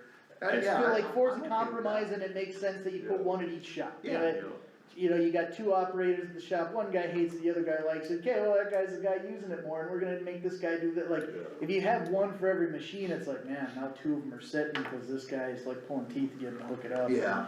And there It is, just made it work that way, There because you is- can run a guy out with a retriever and a guy following him. Well, And there's, doing what you gotta do. I just Doesn't that feel work like that way? for the sake of it decision. does, again, manpower wise, the whole purpose of doing this on one machine is to send one guy out to do multiple jobs, that's your Yeah. efficient part of it, right? If that retriever's out in front and it brings it up, then your blade works too. Right, but to do it at the same time doesn't work, you're running, to retrieve it, you're running around 10 miles an hour. Okay. You can't blade at 10 miles an hour, so to do it all the same, but it's the difference of having 2 machines sitting there working all day versus 1 machine, right? If you can spread your machines out, you're gonna get more done, and that's the thing, so, I mean, but like with Aaron said too, that, you know, there is definitely areas in the county that are worse than the other areas. So, we might have them all start out right away, all machines using them, and then a month into it, some of the guys are already taking them off and they're sitting there doing nothing. I really think probably 4 of them would be probably the way to go, if you guys would go with that. Well, cause the other question I'd have is if you are really retrieving gravel, you gotta be creating basically like a windrow almost, not, or, I mean, there's gonna be heavy material on that shoulder. These do a very good job of laying it out nice, they get rid of that windrow, and that's another big factor, plus it takes the edge off that road, you know. I'm just saying, does it require immediate blading once you've No, retrieved it? it does not, no. Cause that's another, just, if you get into an area, it's like maybe it does make sense to have 2 machines and you're just blading it right away, other than, cause sometimes you go and you pull shoulders and it's like, man, now you got a mess for a week until they get back around. This So that doesn't was, make neither. This is a different deal, when we drove, was that in Logan? Yeah, these don't Okay. require, I mean, you could run the retriever and leave it and go home, okay. Go home. and it would stay there and they can drive on it, you know, perfect, so. I know you did that on Union Drive there, you know, south of Larson's there. Yeah. Oh, that really changed that road, right? Now that water can. It runs off, Runs. instead of following that berm, Yeah. and washes that road out on the edge. Do you run the packer behind that too then? It just depends on the day and the material. The packer is a thing that comes and goes, just depends on your moisture and stuff like that, you know, and operator preference as well, but I was up, Russ, and not to degrade anybody, but up in 65th, 66th, and 67th. There's windrows laying on the side of them roads that probably should be feathered off, that's only my opinion. Before we start pushing snow, it's all gonna end up in the ditch. so. And I don't know, I mean, there's some good windrows, not in areas, not all of it, but there's areas, there's windrows that are a foot high When did you drive that road? yesterday, Yesterday. yeah. So I sent, there's been a lot of complaining in that area from people calling in for them same roads. East Now, or west that, of 83? West of 1804, all Yeah, the that- way out to 83. that would be the one by Bridget Gullickson, By Gullickson's there's a windrow on the takes south you in side. past the dump ground at Hazelton there. Yep, So I mean, it's it's packed super, the road is packed super when they haul material out of there. So, Grain carts. again, these retrievers would help with some of that. He's been fighting the weed situation up there pretty hard, okay? Once them weeds get into your windrow, it's not as simple as just blading, they don't disappear, they stay with it, you know, so. He's definitely had trouble in that area, we did send some other operators up there to help out a little bit to try to get rid of it. They came back with the same scenario, you can blade it back and forth 5 times, you just, so. What was the deal there, you were here, that they used when Crum was here, was that a rock rake or what was that? Yeah, well, they used it, Yeah, ground it up. Yeah, it'd be ideal Yeah. like for these windrows now to kick that grass out yeah. and let it dry. You have one tractor. I know, I That's- hear. But And the we have, tractor we is- have that rate, right? Rate, we do. We Do actually- we have it? Yes, we do. Yeah. Not We- that rate, they bought a different one, Yeah, Skylar it's purchased different one. one, yeah, cause they were, John T. and Ellingson were using it quite a bit around Scotland and stuff too, and it does work great, but like Russ is saying, if you're mowing, then you can't. You know, I mean, you're doing one or the other, you either do Yeah. multiple tractors Right. or you're one of them setting, so Yeah. right now you gotta get your mowing done, so. But that would be But we something. still have that rock rake, huh? No, Well, not it's not that the same one. one you're talking about, we purchased one Okay, later on, okay, the one right. that you're talking about, that was Francis's and we were just renting that one, Okay. this one we purchased a couple of years later. Yeah. But again, we don't have a tractor, so Yeah, all summer we could have been using it, but we didn't have a tractor. Yeah, yeah, yeah. Okay, Anything else? So what did we decide to do here? So I'll make a motion that we allow Russ to buy 4 retrievers, 1 per shop, 3 out of our funds, 1 with the funds from Next Era. okay, Use any funds that were budgeted this year that we may not use if possible, and other than that, take them out of the permit fund. What's in the improvement fund, 30? Well, yeah, there's There's 300,000. 300 some grand. I would imagine there's probably some funds in the road stuff yet for, you know, whatever, you know. And that's I what mean, I'd for that like to. amount, when you're in the tens and 20,000s, there's probably fuel tires, something that there'd be Yeah. some money to take from, And I know Russ has been working with John, and John, I think, has been working with Marlis a little bit, so that we make sure we don't go over anywhere, but if there is some funds to use those budgeted funds for this Yeah, purchase. I think that's, Our budget starts when, for the 2026 budget, when the bills get submitted, January 4th, say whatever. That goes into the 2025 budget coming out of that, right? 26. 26. 26, it's not 25 no longer than that. Okay, okay, I First just want year. clarity on that. First year, Marlis?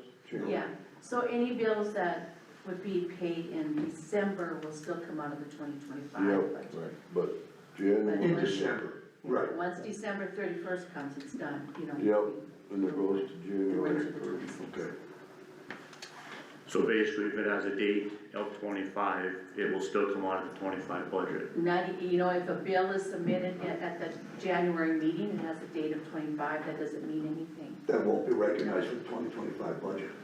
It's not like the It's old when it's person paid. that you can It's when backdate a it's check. paid. Okay, Okay, so you made a motion to what, to buy 3? 4. 4? Plus the one from? No, Nope. that is with the 4 one total. for Next Era. Okay, so we'll buy just 3. 1 for each of the shops, to try them out, make sure that they work and we like them, and we'll go from there. Okay, Is there a second to that motion? Yeah, Jim Vanderwerf seconds. All in favor? Aye. Opposed? Motion carried by 3. 4. Well, we're getting the one from. That was in the motion, I made that motion to Yeah. buy one with their Yeah, funds, and, 3 from county funds, 1 from next year. One from next year. thank you. Thank you. And they're called retrievers. Retrievers, yeah. retriever, yeah. Anything else, Russ? nope, that's all I got for today. I just got some gravel spots. You do? Yeah, I mean, wherever you're graveling, but I just, things that need to get brought up, so, 66th Street Southeast, it's the road that goes into like the old Pat Hooman place. Yep, That's a school bus route, plus it's on the right of way, and it's just, take a look at it. I don't know if you'll get to it this year since you're in the south part of the county, but. so you're talking like into the farmyard itself? Well, just, I'm not sure, I just know they mentioned that road's getting pretty rough, and like the school bus is having a heck of a time, and that is 66th Street that goes in there, so. Cause they just spent close to 3 weeks on them roads, 65th, which is 66th, and 67th, till you get back to the highway. Okay, But they, you know, what they did in gravel, like Hooman's yard is quite a ways in there. right, not like the yard, I mean, but just that, there's that, I don't know, there's a quarter mile or not even, that, you know, that's the school bus route to get into the yard or whatever on 66th. That's on a section line too, isn't it? That's 66th Street, so. And they did not hit that, they did not, Right. but I can send. Well, and I think there's probably some confusion whether or not that's like a private driveway, but it is 66th Street and it is a school bus route, so. And I mean, that- I don't know what needs to get done, I just got a call and asked if it, you know, cause I think there's maybe some holes in the road, maybe it just needs a blading or something, but. Talking on this property? Well, yeah, but it would actually be to the east part there. Just Just, I think a hair family's moving in there. well, right, it's the, I think the Revenaches live there right now, and they got 4 kids, I think 3 of them are Oh, in your school, bus and picks it up. then, yeah, with Hares, I think they got 5 6 kids. or 6, so there's, so yeah, coming off 66, it'd be like west of like the, It's it'd be further that, west, quite a Yeah. ways, out towards that. yeah, right there. That's it, that's Jerry and Jeff, isn't it? That's Jerry and Jeff. Oh, no, yeah, so you're right, cause that's 4, this is west of Main. That would be like 2nd Avenue Southwest almost, or something would be out there, 2nd or 3rd maybe, cause there's Main, Keep going. and then okay, so there's the curve, that's the curve, before to go to Abby, so it'd be the next curve, right there. Right there. That's the one, and then there's just that short, Section. that deal there is just, it's getting really tough for the school bus and everything, so just, Okay, I don't know what you can get done or whatever, but. And they are moving off of that property too. Right, but I think Harry's Revenues moving is on. all to right. it, Theirs are so- moving on, Yeah. so it's- it won't be until next year. Right, so, but that's just something to check So that out. is on a section line, so yeah, a couple Okay. of to gravel. Well, just whatever you can think, and then the other one is 13th Avenue, right off of Highway 13, going south, like down towards like, it'd be like Horner's and towards like Alan Sanger's place and that 13th Avenue. and they are graveling that, they started that this morning. Perfect, 'cause I got asked about it this morning, look at me just looking like a hero, anyway, yeah, that's fine. They will be dropping, they're starting right at 13 and gonna Okay. work their way south on that one. so. Perfect, that was one, and then, the other one was, 20th and 21st Avenue, like on the north and south sides of Highway 11, so it'd be down by Hague. And that's the next one on the list. Perfect, Yeah. okay. That's by West Masto and them guys down Your there. cave's starting. Yep. Well, I always tell people sometimes it's funny, because right about the time they mentioned it, like, they notice it, we notice it too, it's not like we're totally blind to I it. just gotta give you a little. Right, crap with I the haven't been superhero down thing. southeast of Hague in a while, so I'm not gonna take credit for it, but I got a phone call Yeah, and said I'd bring West it up. is- Yeah. That's who called, so. Cody was actually down there yesterday and bladed 20th and 21st, so they're ready for gravel when they get there, but they will be on Perfect. the list, so. And then the only other one was 24th Avenue, which is right on the county line south of Highway 34, about a mile in. I got a call, that just, That's it's tomorrow. really rough, that's, Tomorrow, what's that, tomorrow, tomorrow? Oh, to make you look good. make it Thursday, doesn't matter to me, these are the calls I get, it's usually while it's raining, and I get a text or a call, and I tell them I'll bring it up, so. I So mean- 20th, 13th here is the first, and then it's 20th, 21st. We were gonna go after that Hunter Street from Highway 83 to the west Yeah, and try to get that one, that's an ugly one, that where needs you gravel. kicked all the rock off. You know, and we're gonna try to go all the way to Tom and Randy Hague's place with Good, that yeah. road's in dire need, so. Yeah. And then this one that Aaron wants off 24th and 13th, you said? Well, 24th, no, Highway it's 13? it's south of, 34, so that'd be like, basically, I mean, that's right on the county line out towards like Chris Weigel and out that way. That's where that. So take Highway 13 and then go south on 24th, right on the county line, so I think you gotta go south a little bit, Wayne. So you got 3 trucks going across? Well, We do, yeah. anyway, I guess that was just another spot that was kinda rearing its ugly head during the last rain event, so. Okay, Just something to consider, I guess, if you do end up going up that way or something like that. That's it, then. And I did look at that Mary Ann Hahn culvert too, that old box culvert that's there, that was on Old Highway 83 corridor. I mean, the culvert is good, it's just on the west side where it's flared. Yeah. And I think that couldn't that be dug out and pulled back in that flare? Yeah. And tied into that culvert? that one probably won't get this year, but yes, it can be fixed from what we've seen. Is there anything that could be done to eliminate where it runs off the road and washes down along that flare? You know, add some material, I guess, there and stuff like that, which would, I mean, once we're there, we will take care of that again, but Okay. I did talk with Mary Ann.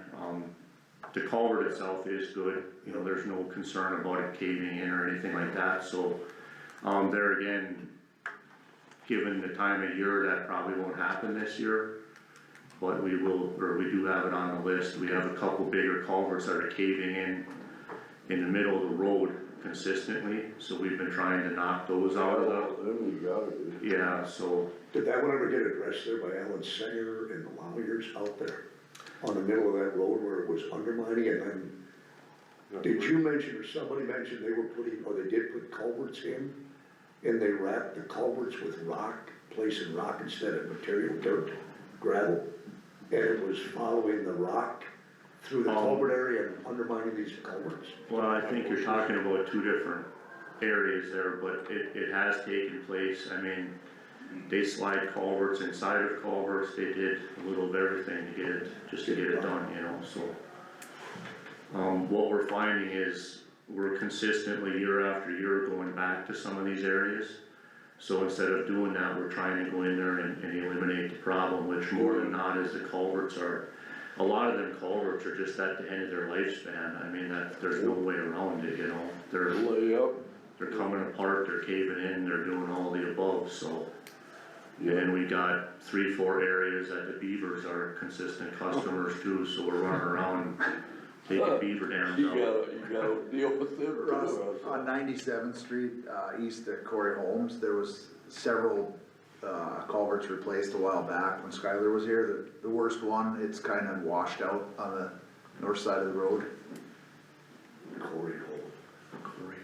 Yeah, 21st and 97th, going east on 97th, just east of where he lives there, north of his parents' house. I'll send you a picture of it, I took a picture of it, I was out there. It's just washed out. There was a flag, but I think a hunter might have smoked it. It's washed out right up to I mean, it's almost more of a section line than a road out there kinda, but it's a pretty good washout when a guy gets a chance. I think the culvert's good, just needs some fill, maybe. That's Russell Holmes' boy? Yeah. Okay. Oh, Whose farm is he on? There, oh, that's a Joe Frank. right, that old Frank Oh, is it? farm there, Okay. yeah. Alright. Yeah, like I No, said, they they said had all of them were trouble replaced a couple years ago when Skylar was here, but that one, which was probably the worst, wasn't replaced. It's kinda Okay. just washed out. I'll be down there later today, I'll actually swing in there. They do, like Dave's got a list, he's on his second page with culverts, so we're just trying to pick them. This might just be fill and maybe a little extension to get a little bit more fill there, I don't know. Okay. I don't think it's a full replacement maybe, but I'm not a culvert expert. I didn't climb in and look, so. How's Yeah. that Strawberry shop coming along? Right, it is spray foamed, it was gutted and it's re-insulated now, it all turned out really well. We're still searching for someone to come in and do the tin work and the rest of it. We've reached out to 8 or 9 different companies, people, contractors, everybody's just booked up at this time of year, so. Brad Dykema Oh, did yeah. come down and take measurements, and he's doing an estimate as we speak, so I haven't gotten that back. The way it sounds, that's our our fastest hope right now was him to come down and do it. Right. Everybody else was basically well into the winter, and that was all, if the winter stays nice, most of them guys will work all winter long and Yeah, keep going, It's nice to so. have a local guy on it, local boy. You do? Other Bill Gary's, Brad, Gary's. nice to have a local guy, his price isn't so. Right, exactly, I mean, that's considering that it's within our budget, I guess, to make it work, so. Then you go with perforated on the ceiling or what? But no, not really knowing. We're still working on that and discussing that. I did talk with Aaron Turnus here this morning, actually. His old shop was perforated the whole roof, and I was in there, that's a really big difference for the echo and stuff. But when he does that, he blows insulation in. So we already insulated the roof at the Strasburg shop. And the reason for blowing the insulation in, I guess, was something about the heat, or they were concerned about losing heat through the perforated tin, which does make sense, I guess. yeah, So, Was his ceiling or the roof line underneath, is that spray foamed? no, it's blowing in. So he just blew, they put it rolled in. insulation on top of the Yeah, perforated that's steel. what they did with mine, but I don't have perforated steel, Right. it does echo. Oh, I'm sure it does. Yeah. So his new building that he just put up, he went like every third sheet That's right. is perforated. Oh, And well, that's enough to. he get said rid it- of some of the echo. He said it's hard to tell because it doesn't have anything in there yet, it's all brand new, so he said he's still open on that opinion right now. The Hutterites over there where you buy most of the steel, the lumberyards from, they told me go put 2-3 sheets of solid perforated, 2-3 sheets of solid perforated. If you wanna eliminate most of your echo, they recommend it going all perforated steel. And that's what, like, he went like every third sheet in his new one. And he said his old one was completely perforated. And that, I was in there a few times and that was nice in there, you know, that was, but Yeah. we can compare the cost and stuff like that as well and see how it all works out. Anything else, guys? Thanks, Russ. Okay, that's it? Okay, thanks, Russ. Yep. Oh, man, we're behind here. We'll do this here, let's do this, let's go to Jason Hasperbee's segment here. We're behind schedule, fence issue and section line matters. Good morning, guys. Morning, I know Jason. quite a few of you, probably not. I apologize, I got paper. I didn't realize you guys had the big screen here. You could watch football during executive session if a guy wanted to, huh? You can maybe pull it up on there.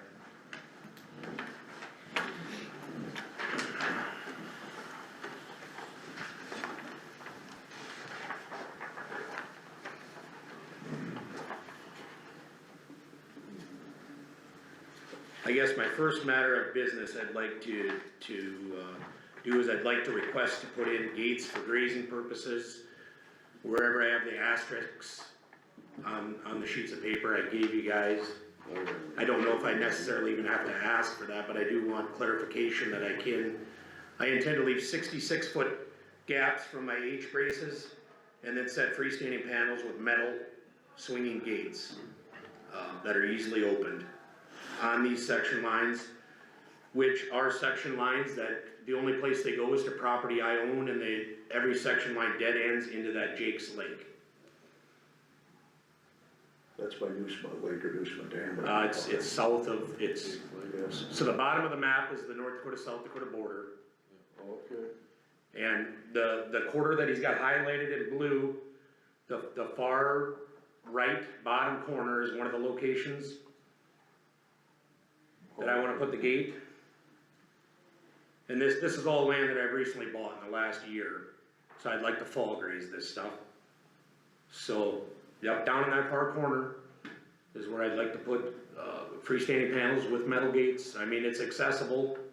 It is all posted on both sides, so I mean, technically, there is no need for anybody to go back there. Nobody owns land that they can even get to.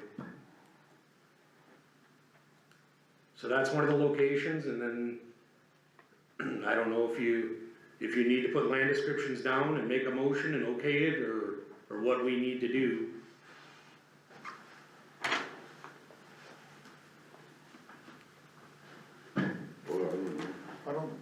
Is there anything illegal about that? I think it's I mean, accessible. I've found a ton of section lines that are fenced across, I mean, you can open them, so you can keep driving through them. Can you technically put a fence right down in the center of a section like that? Are you talking, do you own the land on the South Dakota side too, A lot of the places along it, but I'm talking, I am not going across the state line, this is the road that would be going north, or the trail. or? And I own property on both sides of the trail. Oh, yeah, you can gate across it then. Okay, Those gates open, the gate. yeah, it's an Yeah, open it'll be gate, easy to open it. Yeah. yep, it'll be metal gates with chains. Okay, and then if you wanna slide up and show the other location, Which is the other one? go to the right. Okay. And just go straight up. And, right in the top right corner, Of that piece or up another one? right there, right in that, nope, down one, right in that corner is where I would also be doing the same thing. Freestanding panels with metal hanging gates. Is that just a trail or was that a high grade road? You know, it's a trail, on this here deal, it's got a dotted line, and when I look at the legends, it shows that as a abandoned or proposed road. I've tore out the fence on that 101 street, and, I mean, way back 75, 80 years ago, I believe there was like 7 or 8 homesteaders around that lake. Yep. So, I mean, For water. yeah, I mean, so I imagine, I mean, they went up it to get back in there. As far as that, you know, there's been, other than me hauling hay out of there, there's really been nobody back there, other than a hunter maybe going back and getting stuck. Yep. You know, there is no reason to go back. That section line goes straight into trees and cattails. And now after purchasing the property on both sides of the road, I mean, it's all mine. One unit. Yeah. Do you rent the school land too? That I do not rent, Okay. nope. And what's the access to that? Is that coming down 18th Avenue? If you wanna go all the way over to the gravel road, there's a gravel road on the, no, go the other direction if you would. Right there, okay. Actually on the other corner is where they access that, To the south? on the south end of that corner, correct. On the south end of this quarter? Yep, That's not which is a part of school, yep. I'm assuming this is the one that you just purchased since there's no. Nope, that's school land, Oh, that's school land. yep. That's all that Volt land, right? Everything around it is Volt land, but this is school land. So you said you're putting the post 66 feet out and the fence is 33 feet off the center of the proposed, well, it's probably not section line, perfectly down the section line, but you're going 33 feet off. Yeah, well, for the fence itself. that's our next subject, slide back up to the top of that corridor. Okay, so I tore out all the old fences on that property line, which would be right on the top side of your turquoise line, or whatever color line that is on the top. I've tore out the old fence lines after purchasing the property, cleaned out, you can actually see all the rocks in between the trail and the fence line as you go halfway down. Yep. I hauled 20 dump truck loads of rocks off of that 40-foot gap. My dad's like, what's wrong with you? To build a fence, you're gonna clean all these rocks up? I said, well, 50 years from now, a Ranger will probably be $100 grand. I mean, bounce one off a rock fixing fence. So I clean up all the rocks, clean up the fence, have a professional fencing company come in and GPS a fence line, and we put a few H braces in, and I'm on the silage pile, and I get a phone call from the sheriff that he's sitting at the end of the property, that I'm encroaching into this section line. Which, yes, I am encroaching. I paid $6,000 this week to have it surveyed. I'm gonna move the fence back to 33.5 feet. I'm gonna do it, but my concern here is I mean, I've took a few evenings and drove every section line right around there, and I can't find any that are 33 feet. However this got reported that I am, I'm pretty sure that person, from the survey marker, his fences are 10, 11, 12, 13. And I mean, we're not on a school ground throwing stones at people here, but where do we start and stop this? You know, where the fence was off was gonna be probably 12 feet off.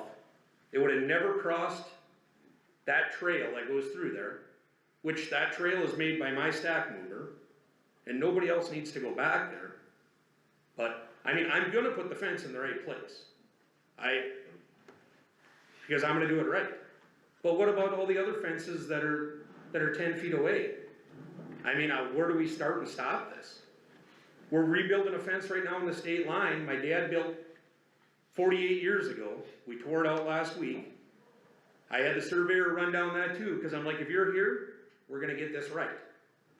So the fence he put up 48 years ago, which I try to take credit for about everything there, but I can't pull that one off, because I'm gonna be 48 in a month. But his fence was 28, 29, 30, and we've got granite markers up and down that state line. But the other individual, and now I moved him out, we moved him into the field, 33 and a half. But then up the road, he's 11 feet from a marker. He's 15 feet from a marker. I mean, I don't know where we start and stop here. You know? And Jason reached out to me. I Yeah. think Gary, yeah, you had taken care of that, but I got a call from him, or from what's his name, Ernie. And then I called Jason, and Jason said, yeah, I'm gonna check, and I'm wrong, I'll move it back 10 feet, whatever it takes, you know? Yeah, and I got it surveyed, cause I'm like, somebody tell me where the line is. How am I supposed to know where the line is?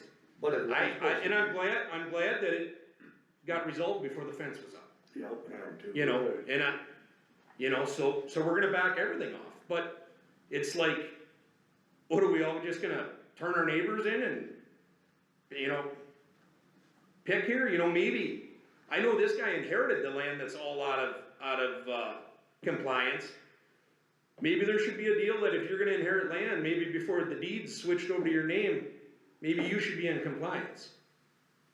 Those of us out here that gotta write out a check for a couple $1 million and then pay interest our whole life, and then we gotta play these games. And that's what it is, it's a game. You know, so I mean, I'm gonna do stuff in compliance, but I just wanna bring to your attention that, you know, what's going on and how do we move forward? I hear you. Well, we fix the fences that get reported. I mean, if they're not reported, I mean, if we stumble upon them during a road project or a neighbor dispute, that's when it gets settled, so. I wouldn't say it's a game, I'd say it's the law, and just some people are breaking the law, and when they get caught, then we remedy it.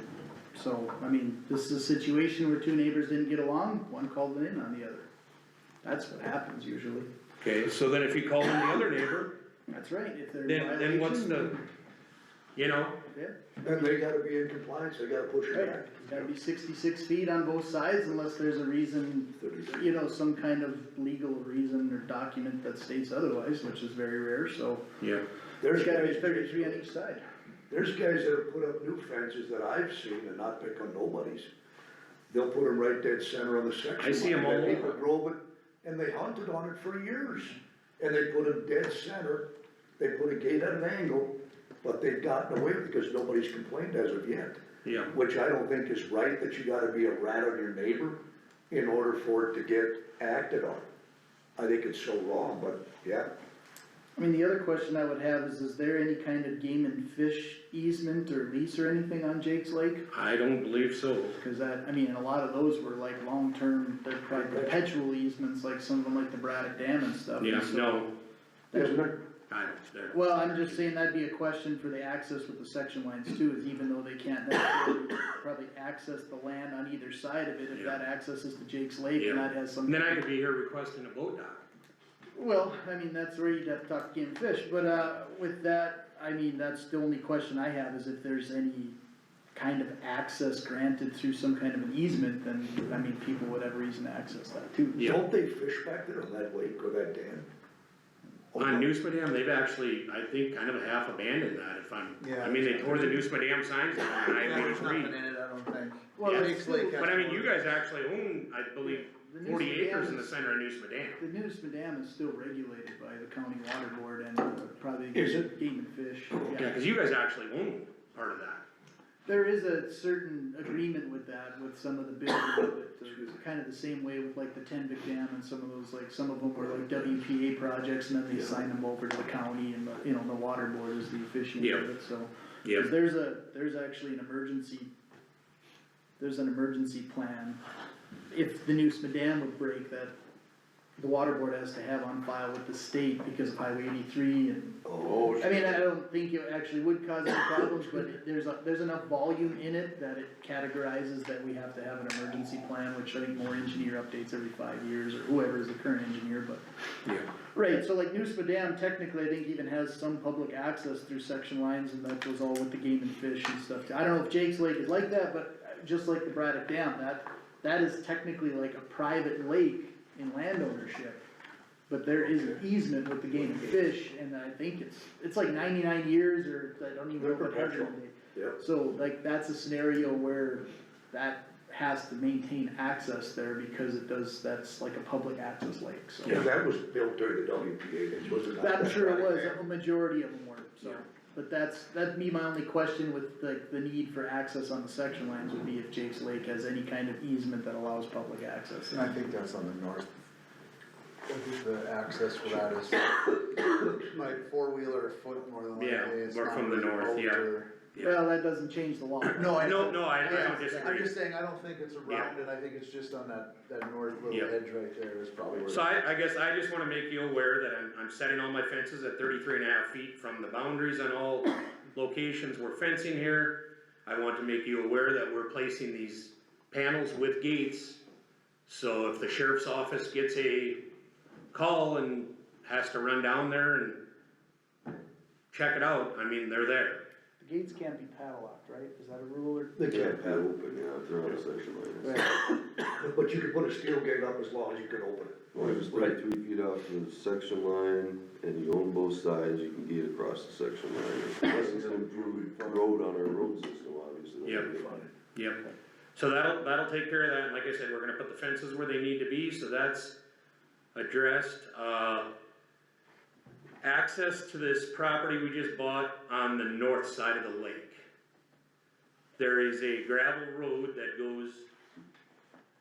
goes from the driveway of my dad's place down to the north. Go just a little bit further, further north a little bit. Okay, it goes.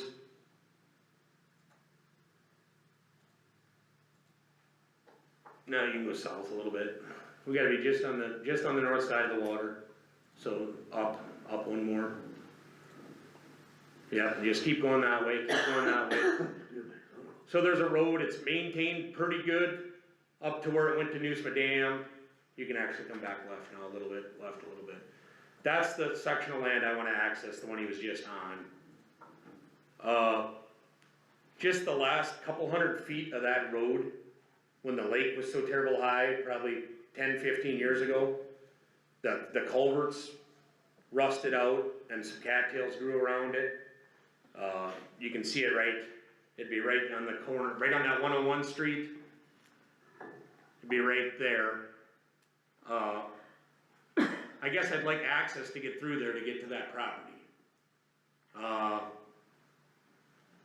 It's probably not something that can be addressed this year 100%. I mean, I can get through there with a Ranger or a pickup.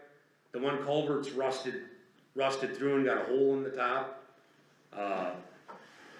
I've got a slug of rock piles on that land next to it and dump trucks. I mean, I could actually build it up to get in there, but I mean, and it's maybe something we gotta look at, maybe me and Russ gotta look at it and see once what a guy would have to do. If you guys would grant me permission to do the majority of the work, or what. So now that 101 street is actually not on a section line.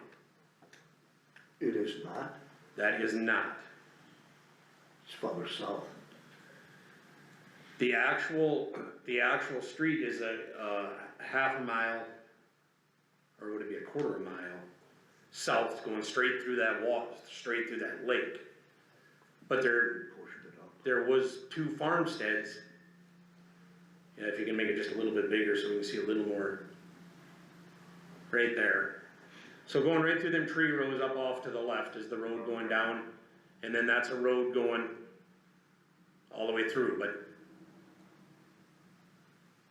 It has a dog leg in it there. it goes 101 and then it goes down, and then it follows, yep, right there, it turns, it goes down.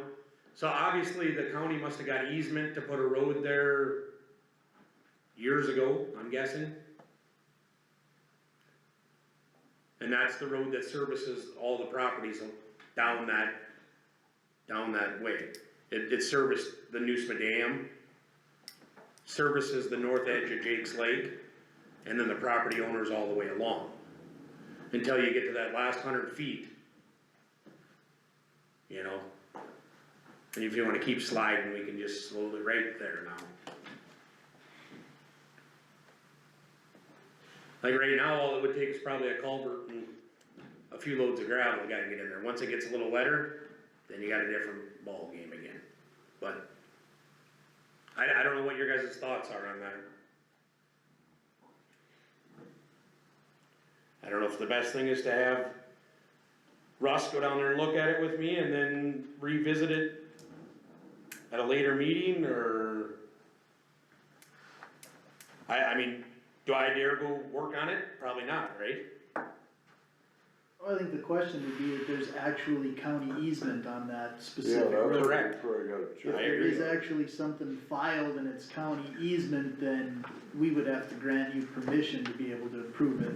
And Yep. then we would, you know, just do that with the supervision of Russ. He'd have to go out there and just make sure that it's, you know, drivable and not a danger to the public. Yep. If it doesn't have any county easement and it was just a road that's built back there, then I guess you really, Yeah. I don't think you'd need any permission to fix it if there's no county right of way, no easement. Well, if there's no easement, is But what it about on- the adjoining Is it landowners? on your land, or is it on, yeah, exactly. Right, well, I mean, that's the question, I mean, those are, I mean, obviously, there probably's gotta be some easement if it's on other landowners' land too, so that's where, the big thing would probably be to look in the record of deeds and see if there's an easement recorded. Looks like it's on. So who's gonna move forward with researching that then? I mean, is that my job, Looks or? like it's on a property line right here. I mean, usually that's something we can have like Josh look into, I mean, Wayne's Yeah, certainly Josh. for him, Okay. but Josh is pretty good about at least just looking into it and seeing if there's something recorded. Okay, Then if there is, you bring He'll it, be back next week. you can bring it forward to the meeting and Josh that is would gonna be be, back tomorrow. yeah. Tomorrow. So that would be a decision we'd make if there's a recorded easement to the Okay. footage, so. well, why don't we move forward with that, and then we can, somebody can relay the Somebody will information on to me, and so we move forward in the correct. You wanna Or- make a note of that, Wayne, to pass on to Josh, that we'll have him look into 101st Street Southeast, east of Highway 83 there and see if there's some kind of recorded easement or something for a county road. And he could get then a hold of Russ, and Russ can get a hold of you. Yeah, yeah, let's find out that first, and then we Well, can, cause I mean, that'd be, the next question would be if we're gonna have the county road department improve it, or if we're gonna have just a landowner improve it with our permission, you know, if there's county easement, so. Yeah. How much are you improving? Are you going all the way across section 26 in the south half, or? well, all the guy would have to do is do just a little L shape, right? Right, basically, if you go back to, do you see where Nusma's kinda had, you can see the corner of their little field on the top side of it? Yeah, coming down into it. Yeah, basically you got a little L right there, that kinda borders their, and basically, you know, like I said, for right now, a culvert and, you know, I got a gravel pit right back there too, I mean, it wouldn't take much to make it passable. Once it gets wetter, you know, I don't know, should it be built up? I do have rock piles, but, You have access from the north though, off 100th and across. I would have to drive all the way, This is saving you mileage. basically, otherwise we would have to go 3 miles north, 3 miles back, Right, and 2 miles back. right. And I'd like to be able to haul manure to this property, and it's not possible to run manure spreaders That far. Right. that far and around, I guess is what I'm looking at. And I'm just pursue, just trying to find out if it's a county road or what it is. Well, I think the clearest thing would be the description of the easement and where it stops, and, Yep. maybe it doesn't go that far, maybe it goes all the way across the lake, I mean, that would have to be determined, and then from there, how it would be improved, so. Yeah. So I would say, yeah, the first step would probably be to have Josh do a little research, he's pretty good at that, and just see if there's anything there to talk about. Yep. No, that's all I've got, I think we go from there. Okay, Thanks for doing it the right way. Yep. Yeah. thanks Josh for coming in. See you guys. Next item is Dave Tadowski, revisit road matter for gravel and road buildup. Item F.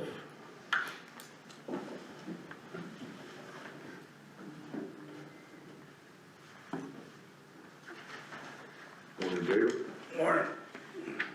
No, I'm just checking to see how the road's coming. I was here 7 years ago. I came to 3-4 meetings and I just been kinda waiting for that road to get built up, that 1.5 mile back there.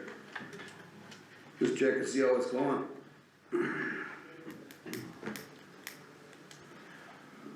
Well, I was the only board member here last time you probably came in, and I think the issue was, just had to do with moving some utilities and stuff, and I know Skylar was looking into it last, and now that he's gone, and Russ is here, that, I don't know how far Skylar got as far as. Did he do anything on it? Has anything been done? I've never been there.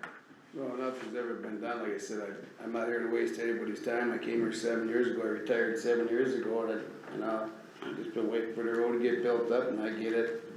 That you got problems this year, you got problems next year, but it's only 1.5 miles of road back there, and they've looked at it, but nothing's ever got done, and now the one road, that last mile there, it's got no gravel on it at all. I mean, I can't even stay on the road. You get a half inch of rain, I can't even stay on the road, but, I mean, I can get by for now, but as I get older, it won't be as easy, And the first mile west of Larry Emmons, yeah, I talked to the Chem Electric, Gary Holden was on the board here, and I worked with him for 29 years, and I fought with him at work, and then I gotta come here and fight with him on the board here. It was kind of a joke, cause he wouldn't do nothing for me, but it is what it is. I'm not asking for a lot, just what's good for one guy is good for the other guy, so.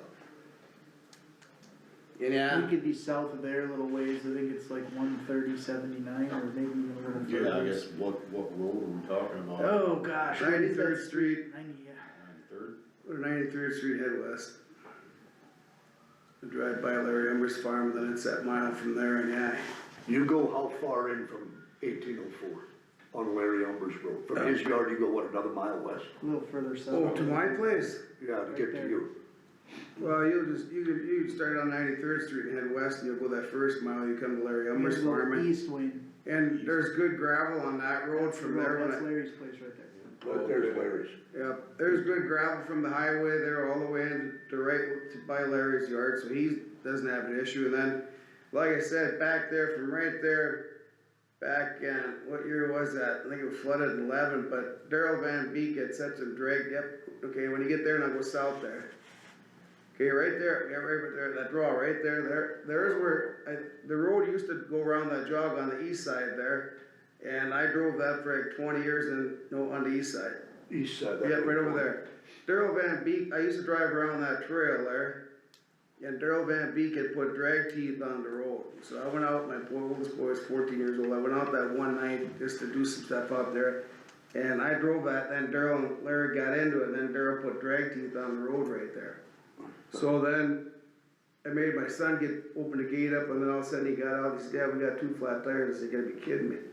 Well, down here, we went back, I called up Gary Sanders, or he came out and found the drag teeth right there and there, so then we ended up going to court, but they paid up the day before court, but I said to the county back then, I said, "I don't care, cause there was no culvert, the road ran around that creek." I said, "Till somebody gets killed out here," I said, "just put a culvert in there." So they actually put a culvert in right where that road goes straight now.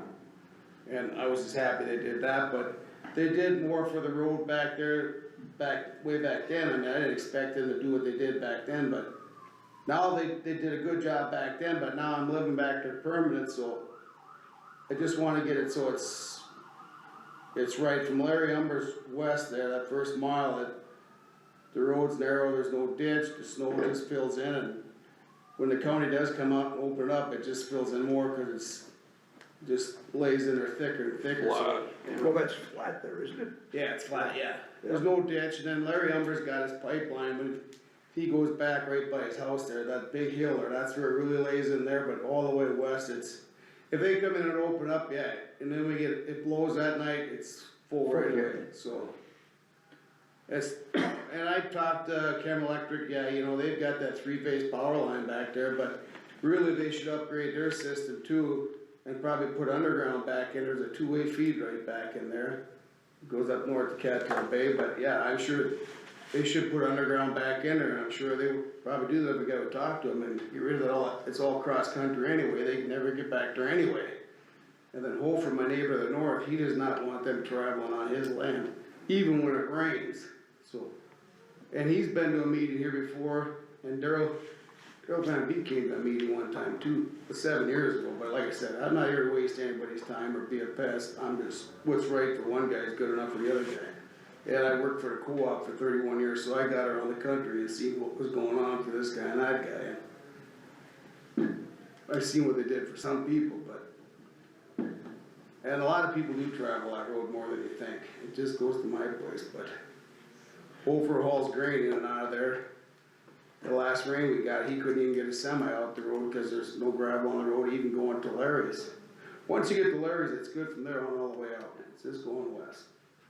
And from this draw, do you go where, south and then west, right? Yep. To this Yep. curve and then back in? Yeah, and I just recently, right there's my, go back up there, but I just bought this land right here now. So I bought this piece here now, actually, I'll just go to the south. This road here, that's Greg Van Beek's pasture, and this road here, that was on Greg Van Beek's land, but I've got an easement, because that's just a half-mile line. Well, I bought that here this 3 months ago, this land, so now I actually own my road from there, from that corner there going to the west, and right up there, right where that Conex box is sitting there, whatever's that, oh, back to the east. Yep, right there. So that's where my gate is to get to my place. That was Daryl Van That's a Beek. Conex box? That was Daryl Van Beek's Conex box. Till whatever happened to him, then they pulled it out of there. Now I own that land, so I've got a load out facility, cause we'd have to load cattle out of the bottom of the hill, but then haul them up the big hill. Now I own the land, so we can load out at the top. We put a load out facility up there. So yeah, other than that, I maintain my own road from there going all the way down. You can take them down, show them my place. Go down the hill there, follow the road. There's just a north shop I put up, and then I put up another garbage shop here for hunting shack, and there's my house and my heated shop down there. And that's where I live, but I push snow, I got a snowblower, and I can take care of myself, but I'm still only 61, 62 almost, but I can take care of it now, but the older I get, probably get tougher, but I maintain everything else from there all the way out, and I don't have a problem getting out of it. Even up the hill, I haul a bunch of gravel going up that big hill going out of my place right by the Conex box, so I filled that full of gravel, so I'm good. It's just the first mile I'm asking for, and going south there where they put the drag T culvert, and there's some spots where it could be built up where snow can, I know exactly where it fills in.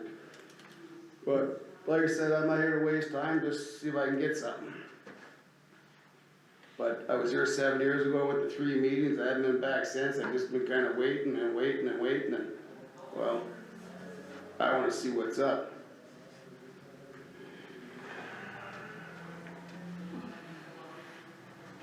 Well, first of all, you gotta talk to Chem, huh? Chem? Chem Electric. Oh yeah, Chem knows, they know about it. They know.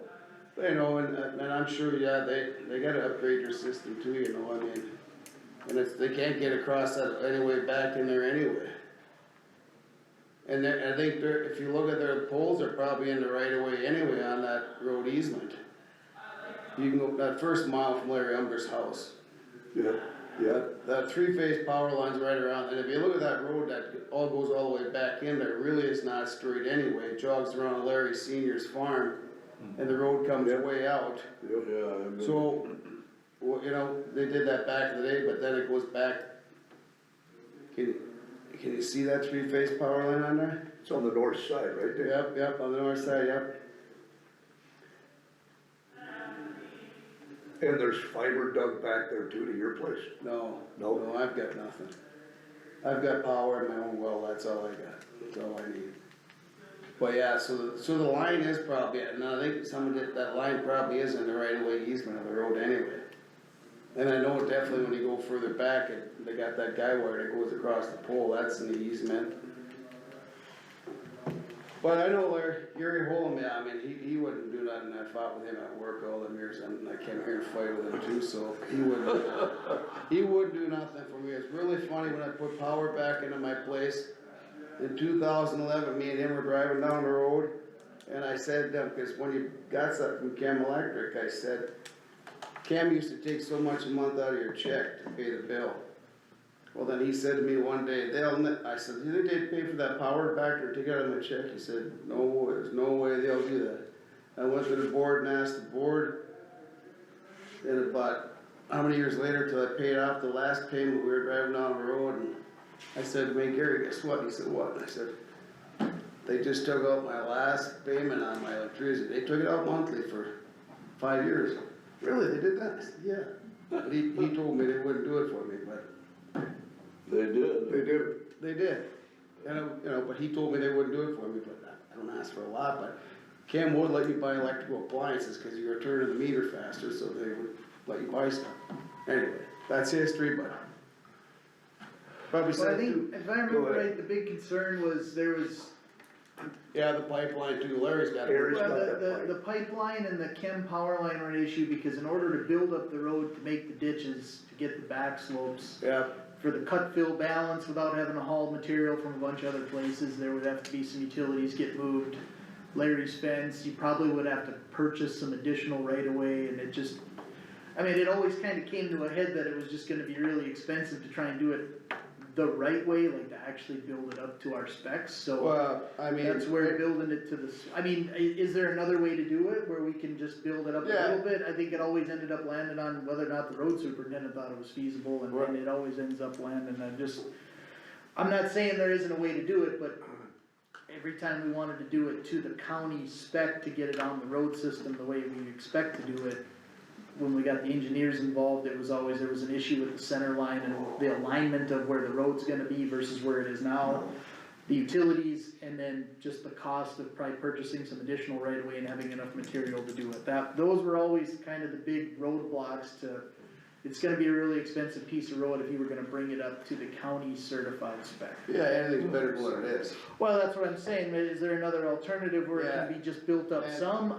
That's where I'm not a road building expert, So so. Larry Elmer's already talked to me about, being I bought the land and my other land, that his pump site runs off my land and his irrigation pipe, and he asked me if he could redo his pipeline, and he's trying to get something done there, and I said, yeah, well, I don't really care, I'll sign an easement for him to redo his pipeline, but two, he's gonna have to redo that there, but I'm thinking it wouldn't be a problem, but I've already talked to these people, even Darrell Van Beek, before stuff happened to him, but he was here one day for a meeting too, you know, to get that road built up, so it benefits everybody back to the farm and getting in and out of there. Holford, a guy from Fort Pierre, he was at a meeting here one time, and he's hauling semis out of there, and he can't get out of there, and whatever, but yeah. So what are you asking, and these guys asking for a complete upgrade? Well, I just want it, so it's, Passable. Passable. yeah, I mean, like I said, if you come out there to my place, like I said, if I get 3 inches of snow, it's a battle the rest of the winter. And it's probably a better deal, it's nice when the maintainer comes out and they open and widen up, but if it blows in, it just gets worse all winter, so. There's nowhere for it to go, and there's a few hills, you know, right by Larry's yard, and there's the other one back there, and further west, and yeah, there's just no hill, I mean.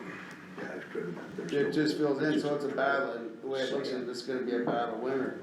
You really can't go no place, cause you never know if they're gonna get home or not. Well, I believe you, yeah.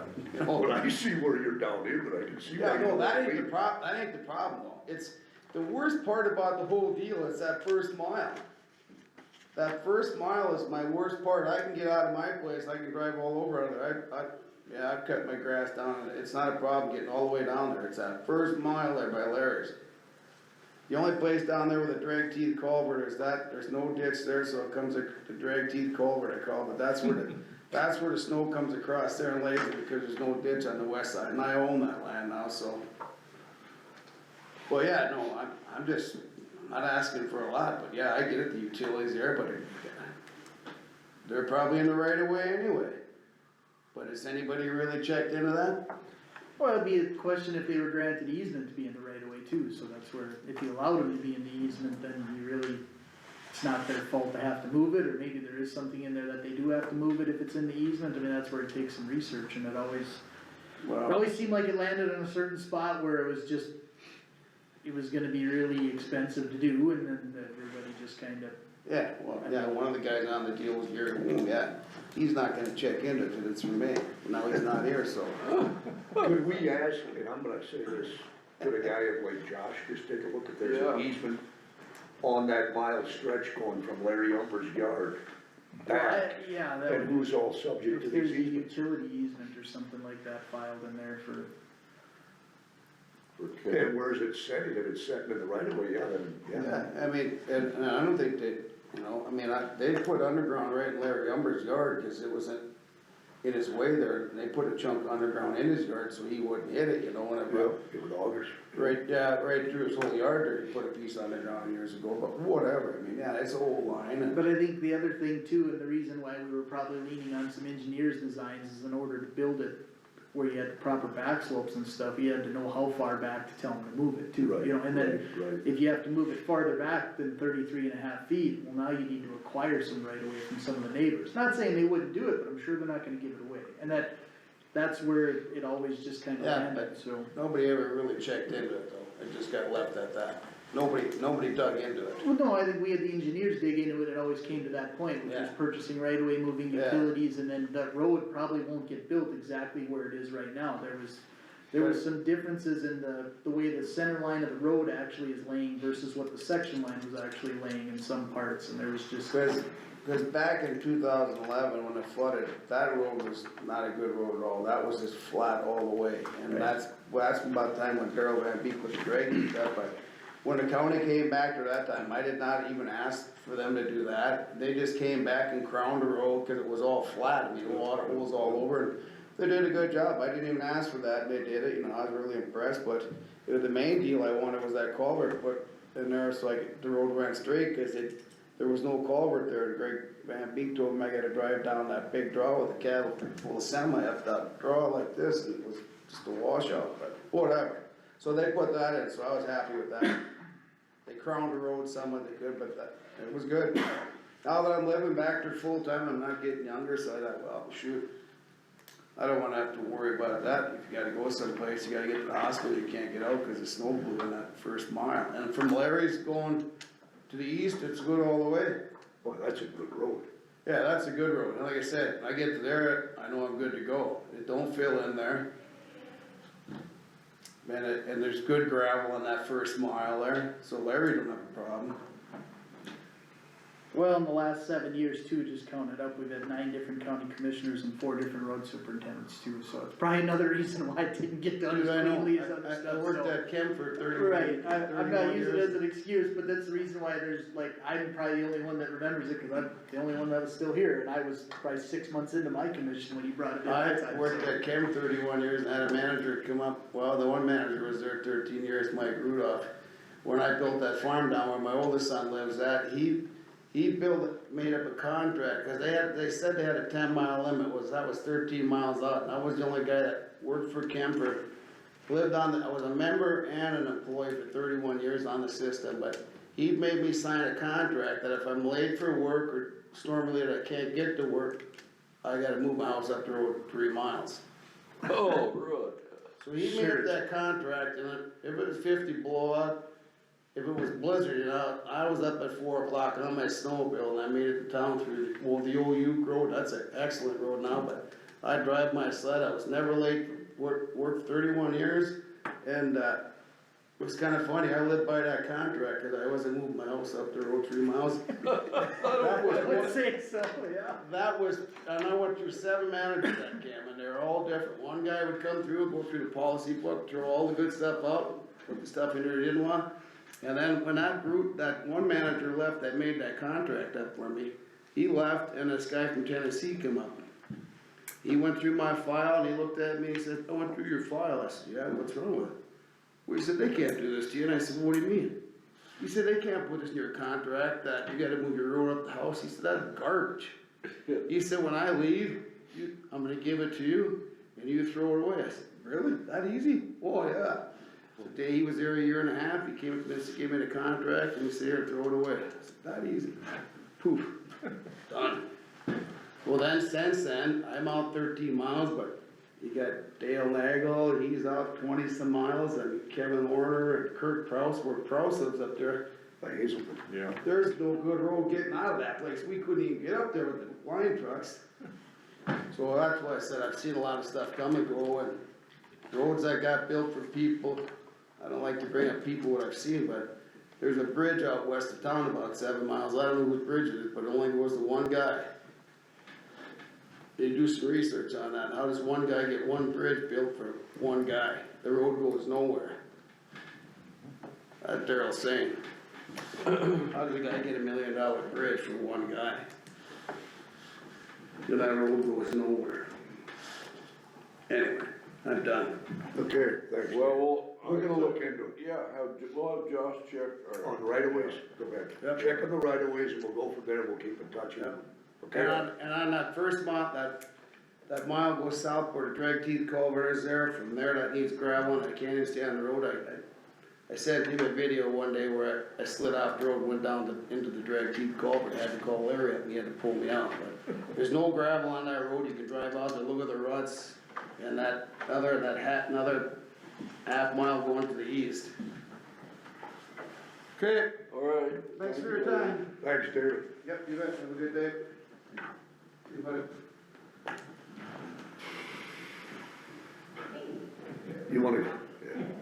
You wanna go back to these utility permits? So we don't miss these three. Utility permit for Chem Electric to bore underground primary cable for new electrical service on Main Avenue and 80th Street Southwest. You checked them all, Russ, they're good? Yep. They're all good? Motion to approve. You make a motion to approve? See you around. Okay, second? Second. Vanderwerst, all in favor? Aye. Opposed? Motion carried.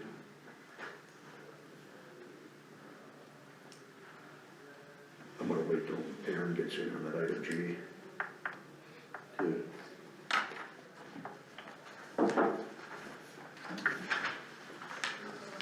So, Do we charge like Chem Electric, do they get charged for these permits? What do they get, 100, 250, 100? $100? Okay. $100. Oh, good. Is this the proposed one? I don't know, I'm not sure. What? Is this the proposed one, or is this the old What's that? salaries and wage policies? I don't know, that's what she submitted it as. Okay. Yeah, what exactly are the changes that she submitted? I emailed them to you guys last night, I got them in your packet. That's what these are. Yeah, Yeah, it's these are the changes? okay, the whole, the blue sheet is all new, That's what you initially submitted, right? Yeah. This one. and then section 5.1, Is in our policy book. I gave you a copy of that, I Yep. think the very first paragraph, This is what it is and now. that's it. This is Yeah. what it is now. No, that's what we're proposing. Okay. Do we do, do you interview or do performance evaluations, all the department heads, before the first of the year on every employee? Do they, or don't they? No, there's some offices that don't. They don't? You can't necessarily be the first of the year, it's probably gotta be like June or July, because if you're gonna give increases, the budget cycle starts, you know what I mean? The new yeah, budget starts in 26, we've already approved it, it's a done deal, so if you're doing a performance review on an employee in January. Well, yeah, that it'd don't be for the next, You one. wanna do it Well, before January. yeah, no, but not even before January, we approved that in October. I'm saying, if you're going to give raises, they have to be in the budget June, July, when we start talking budget stuff already, it's gotta be in there by October, by the time we have a public hearing. So you almost have to do them probably like in August or July if you're even gonna, It'd have to be in June, July, right? even May, I mean, The only change in section 5 is the second paragraph on 5.1. She's adding that second paragraph. Under wage and salary increases, correct, Mark? Right, it's the second paragraph she wanted in there, and then she also, the guidelines that I have for you guys, that she wants in the policy also. In appendix A. She's recommending, put it that way. Yeah, it's a recommendation.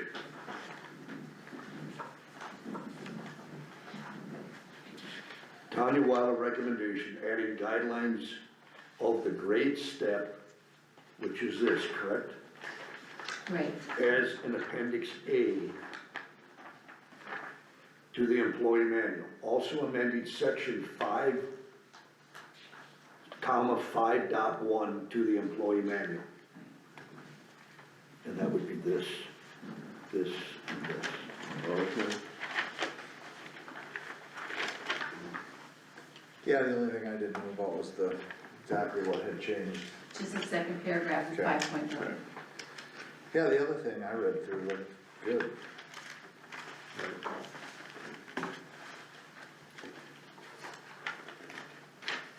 Hey, grade step So there guidelines. is no big changes with it, is there? No, I think it's just more adding it, right? Just adding it, correct? Just the grade and stuff. A little more So detail? that it's added to this, Oh, okay. This is added, into our employee manual, which is okay, right here. okay. I would make a motion to add this to the guidelines of the grade and step as appendix A and also amending section 5.1 of the employee manual. Make a motion to accept those changes that Tanya As Tanya indicated or proposed to us. recommended, yeah. Yeah. Does everyone understand that? And is okay with it? Yeah, I'm fine with it. Any discussion on it? Did you get a second? Not yet. Is there a second to it? I'll second it for sake of discussion. Okay, Aaron seconds it. I mean, I read over it, I was just double checking, cause sometimes you read something the next day and you miss something, but Yeah, it seems, these, considerations and guidelines came from Tanya, or they came from the committee, or they came from both? The guidelines came from the committee, Okay, and then, I emailed Tanya and I asked her if we should put anything in the manual. And she had suggested putting in the 5.1 in addition to the guidelines. And she read through, I assume, through the I guidelines. sent everything to Yeah, her. yeah. well, I think that's good. You so got basically, your job. these guidelines and steps were how the committee crafted the grade and step then? Correct. Was there, okay, well, I mean, that at least runs together, then it's not coming from another entity and it's in conflict with how we move that, so. Yeah, that's kind of, was, when we had our meetings, was what we used as a guideline. Right, if I can speak up, so for clarification purposes, this grade and step is based on job description, job responsibility. It is not, and I'll repeat, it is not performance-based. That is something completely different, okay? I can't stress that enough, because in the conversations I've had, it always reverts back to performance. That has nothing to do with grade and step. That's a management issue with every department head. This is based on what is your job description, what is your responsibilities, what is your authority. That's what this is based on. If you have an employee that has got some performance issues, that's a separate animal. That needs to be addressed by the department head, okay? And if there's some performance issues, they may not be eligible for a proposed step increase. Great. Okay, But you cannot use this as to, oh, you're a really good employee, I like what you're doing, keep up the good job, I'm just gonna give you a step increase. That's not what this is for, okay? And it's not for the same reason if you have an employee that is not performing as they should, and has been put back on probationary status, or maybe being demoted. That has nothing to do with this, okay? This is if you have somebody, you're gonna hire somebody, or maybe somebody's job description changes. Okay, if I promote somebody in the sheriff's office to chief deputy, or a deputy 1 position, deputy 2 position, do they meet this criteria? Did their job description change? Did the responsibilities change? That's what this is for. It's not job performance based. Well, it does cover a little bit of that. There is some in here though that does talk about job performance, that you use the step increases for people that can get them. I mean, it talks about employees who have documented disciplinary action, poor work performance, or put back on introduction, you know what I mean? I get what you're saying, this is more about, it's kind of what the whole thing, but it does cover a little bit about the steps, that if you have an employee that deserves a step, how you use it. Right. If he doesn't, how you If use an it. employee is eligible for a possible step increase, but yet there's work performance issues, that department head can say, listen, no, I'm not gonna recommend it because we have some issues here and we need to deal with these issues first before we go here. So, again, it's Kind of a guideline. Yeah, absolutely, you know, but there seems to be this idea that this is performance-based. It's not in the sense that it's more about your job description, your responsibilities, and so forth, and your authority. Yeah, that should be based on, Yeah, and again, performance the only appraisals by the- yeah. associated with this is, again, if you have an employee that is, got some issues, performance issues, it's that department that has to address that and make those corrections, or they may not be eligible for a step increase if they were due to get one, for whatever reason, for longevity purposes. The only way that you're gonna get a step increase are really 2 ways. Some type of promotion, where your job description, your responsibilities, and your authority changes within your department, or longevity. Okay, you've now been here 4 years, you're entitled to or eligible for a step increase. That's really about it. So if you are gonna change anything performance-based, I would guess then you're gonna have to do, you know, document that all, and it would have to be, Right, I mean, obviously, if there's some performance issues, and HR is gonna tell you this day in, day out. Yeah. Document. you couldn't just go do it, you better have it documented. Right, if there's some performance, especially ongoing issues, you Yeah. know, that don't seem to be getting fixed, I mean, it's gotta be documented, because if you're gonna fire that person, you're gonna demote that person, Yeah, you gotta have your ducks in a row. You gotta be able to articulate and justify this, and any HR person is gonna tell you that. yeah, That's the world we live in today. yeah, right, document everything. Well, stress one other thing, that your increases to any steps or grades also have to coincide with the budget too, so. yeah. Right. You know, you Yeah, can't be making a lot of changes inside of the budget period unless there's, you know there's some latitude, otherwise you know, you just can't go and promote people and do all these changes and then you don't have a budget that backs it up either, so. Yeah, I think But your I think this is set up to ride the budget cycle. No, exactly, as that's far as what I'm trying to say, is Yeah. like with a lot of decisions that get made around here, like you were talking about employee evaluations earlier, that a lot of these decisions generally fall around budget time. You Yep. don't wanna be making major changes to your department in August. You wanna be looking to coincide them with like the end of the year, or, that way you're trying to follow along your budget guidelines. There's obviously some wiggle room in your budgets, like if there is a promotion mid-year, but depending on the size of the promotion, it might have to wait. It just, your budget is gonna dictate a majority of these decisions too, so it's. Right, that's funding why- has to be put in place to support Right. that. There's a reason and a season when it comes to this stuff, and that season usually coincides with budget time, that's the main reason, so. Everybody's schedules as far as evaluations and, even application of the promotions, usually have to try and coincide with probably the beginning of the year most of the time, just because that's when your budget cycle, that's your cost of living increases, all those things are when they come about, so.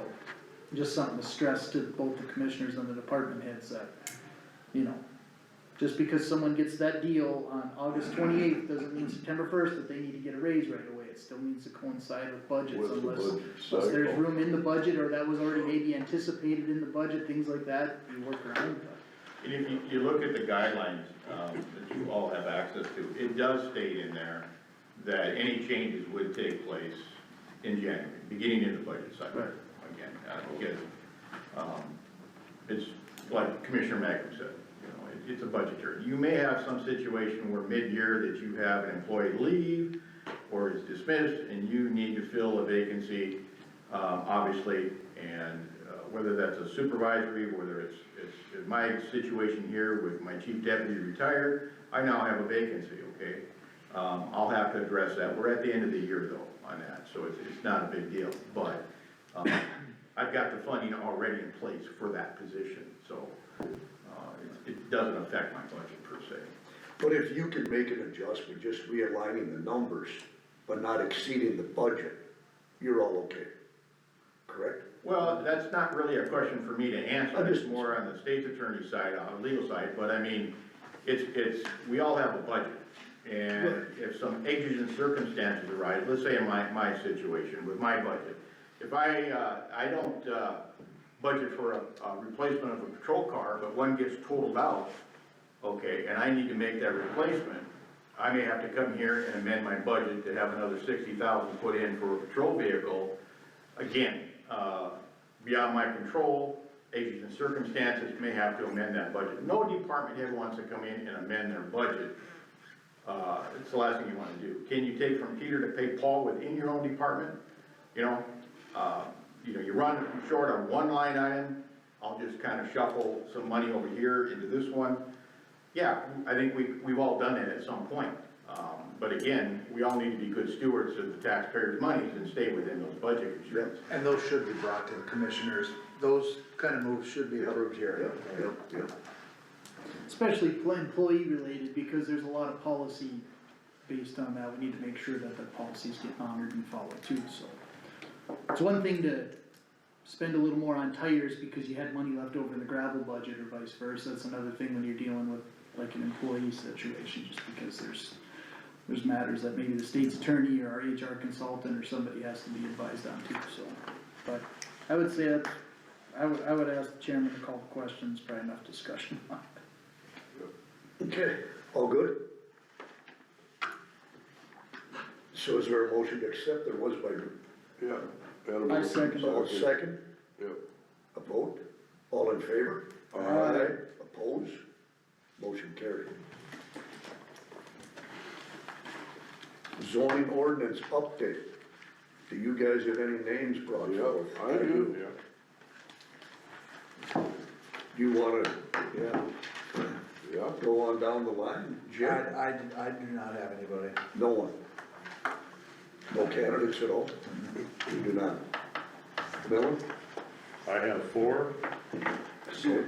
Alright, if you guys wanna follow along, this would be like a proposed resolution, and we'll kinda see with the names of the people, there'd be 2 from the city of Linton, 2 from the Okay. county, and then the district guys, so Yep. if you wanna Yeah. jot those down here, so. Oh, sure. Actually, it's,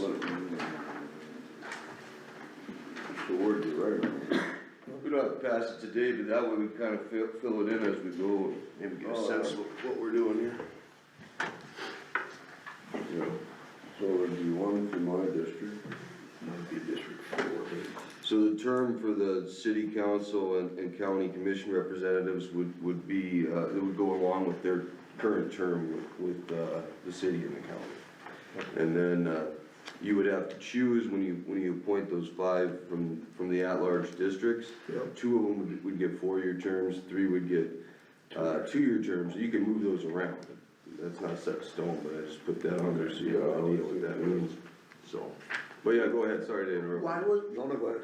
refresh me, why was it 2 from the city and of Linton and nobody, no other city? I know there was a reason, was it? The century code says there has to be 2 from the county seat, County from the seat. governing body. It doesn't necessarily have to be city council members, it could be the mayor, it just says the governing body of Okay. the city. I couldn't That's the remember, county I thought it was something with that.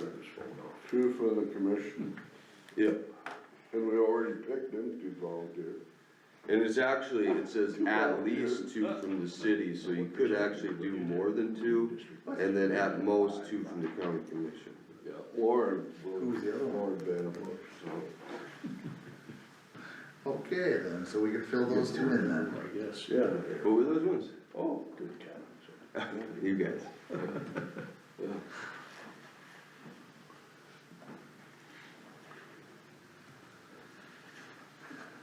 Mine's four. I know I did ask somebody, but they're not in my district, but. Aaron, you're in District One? Two. Two?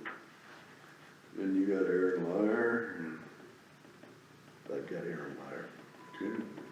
So which district has who now? Okay. Yeah, we're gonna bring the names forward and vote on them, or? You how- wanna bring them forward? Well, You have any yeah, one? I mean, no, I don't, I have a couple people I asked, that didn't really get back to me, but I don't, but I mean, if we have names, we need to vote on them as a board here, so. Right. Yeah. Right. So District Let's One, name 'em off. what are the On a names list. under District One? Well, I had three, one said she would not do it, so we're down to two. Clark Roth and David Mock.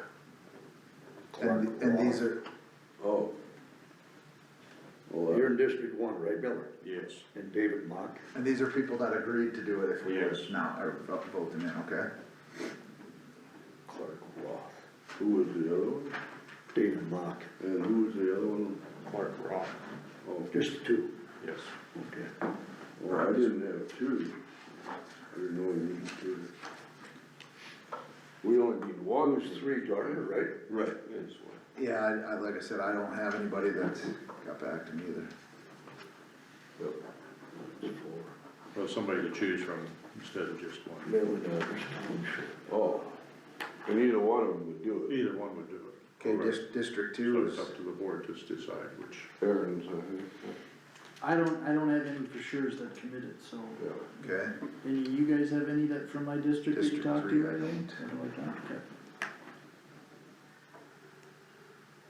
Well, your district is like, Well, my district is mostly just gonna be, Your it's on the east. west side of Broadway, and then it goes, it changed again now, so that's where it pretty much goes up north to the Tenvick Road, and then south of town, it only goes to about the airport.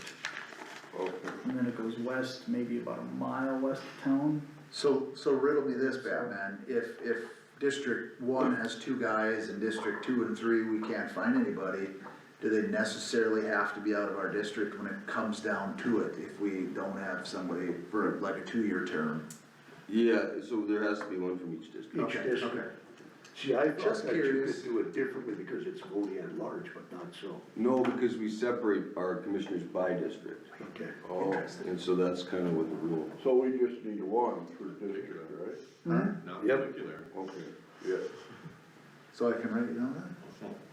yeah, for District 5, I have Lauren Vanderborg, she's willing to do it. I hear you. Yeah, right. And I have Aaron Lyer that's committed to it. Aaron District W. 4. Lyer District Four? from Hague. That's four? It's Yeah, in four. Aaron as in lives out on the farm, Aaron Meyer? Yep, on the home place. Well, not on the home place, on the vetch place. East and north of me. yeah. Do you know where he's at? Yeah, I haven't told his last. And who did you have, Jim? Lauren Lauren Vanderborg. Vanderborg, You're in five, right? with an E, I think they have an E on the end. Yeah. Yeah, Oh, those won't be too hard to fill the in. only way he'd do it is if we had Josh on there. He says, otherwise I don't want to. Yeah, he said, well, Josh knows, you know, then I asked Josh, and, yeah, he said he probably would. And do we have members from the city? No. Nobody? Yeah, Wayne Wayne Ely, Ely? Wayne Ely only one. Oh, Are you one way? Yeah, Lee? I am on the city council now. Lee? Wayne Ely, all right, great. These are filling in. And the Use two, it initially. the two commissioners? Yep, we got Craig them, and I. yeah. Ely's E-H-L-I, right? Haley, E-H-L-E-Y, I can ask Randy, I can ask Randy from the city if. L-E-Y. Okay. Okay. You're a funny guy, you're really the one. Director. Inside And, Miller, What? the two commissioners, yeah. You go by Jim or James? What's my name? Say my name. Chairman. Jimmy. James. Big time Timmy Jam. Yeah, right. Just don't call me late for supper. Call me anything else. Craig. Craig Miller. Well, we got a pretty good start, looks like we got a couple more names that we need to get, do you just wanna maybe pass these all at the next meeting then? or- Yeah, I would say that'd be, Just the one I'll, for the I'll get some, I'll get nailed down. Yeah, I'll search around some more in my district and I'll talk to a couple more guys in the city. Which Just district? one or two, yeah. Josh would be Well, district. Josh would be in Strasburg, he'd be in mine, I'd like him on the board. well, he's gonna be on, he'll be an advisor to us. John, Will he? yeah, yeah. Yeah, we have to have Yeah. somebody, yeah. And the same with the tax director, she'll be a. Marlis is on there. Mara's has gotta be the secretary. Yeah, she doesn't have a choice. She's trying to get her out of She it. probably could get her out of the care. Damn century code. I'm sure I'll be working with you too, And, yeah, Joe will be, yeah, we'll figure it out. helping with legal things. So, do we, wanna vote on the two in District One, or we just wanna chew on that for a little bit, or? No, you can, I would say probably just wait and do all the appointments at once. Okay. Yeah, so we have them all, right? Cause then the other thing too would be to figure out the terms probably, Oh, right, yeah. cause I mean, you would probably just ask some of the districts to be like, you'll just be on like a 2-year term, you'll be on a 4-year, cause that's how we did like the health, or the human service board.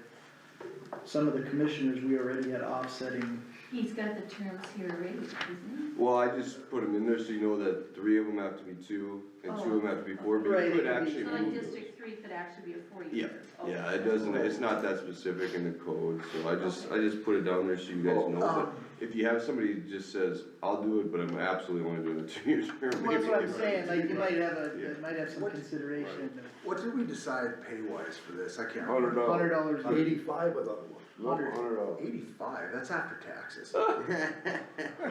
Isn't that what Burley County was charging you again?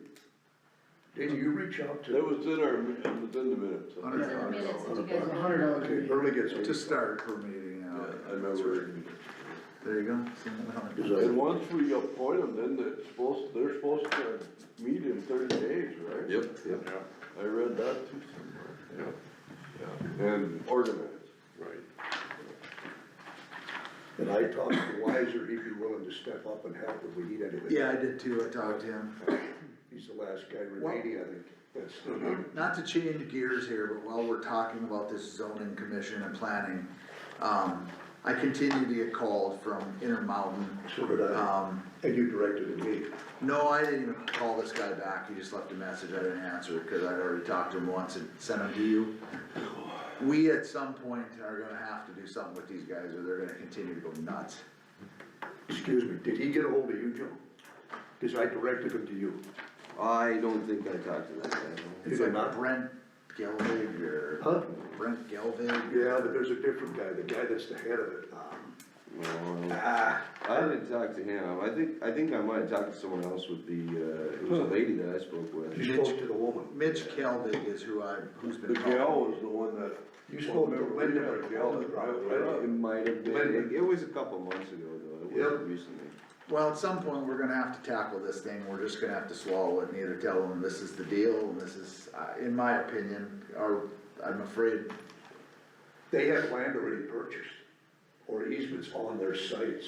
well, I know One is Wesley. that, they're gonna start getting higher ups and more legal involved, I have a feeling the longer we put these guys off, that's why I brought it up, at some point here, we need to, I know you had mentioned you talked to this Linda, I talked to Linda, she and you called told her me. you wanted the total of the project, I before said, she can knew we- what was going on. She said, I have no idea what this all entails, other than they wanna put up these little buildings where it supposedly boosts their fighting. Generator sites. Yeah, generator sites. That's what this- Which will only be Yeah, ran that's- once a month to test, is what I was told by this Brent, Kelvig, that they'll, I asked, these run constantly, he said, no, they're a backup power If the source. power basically. goes off. Yeah, they're not constantly running.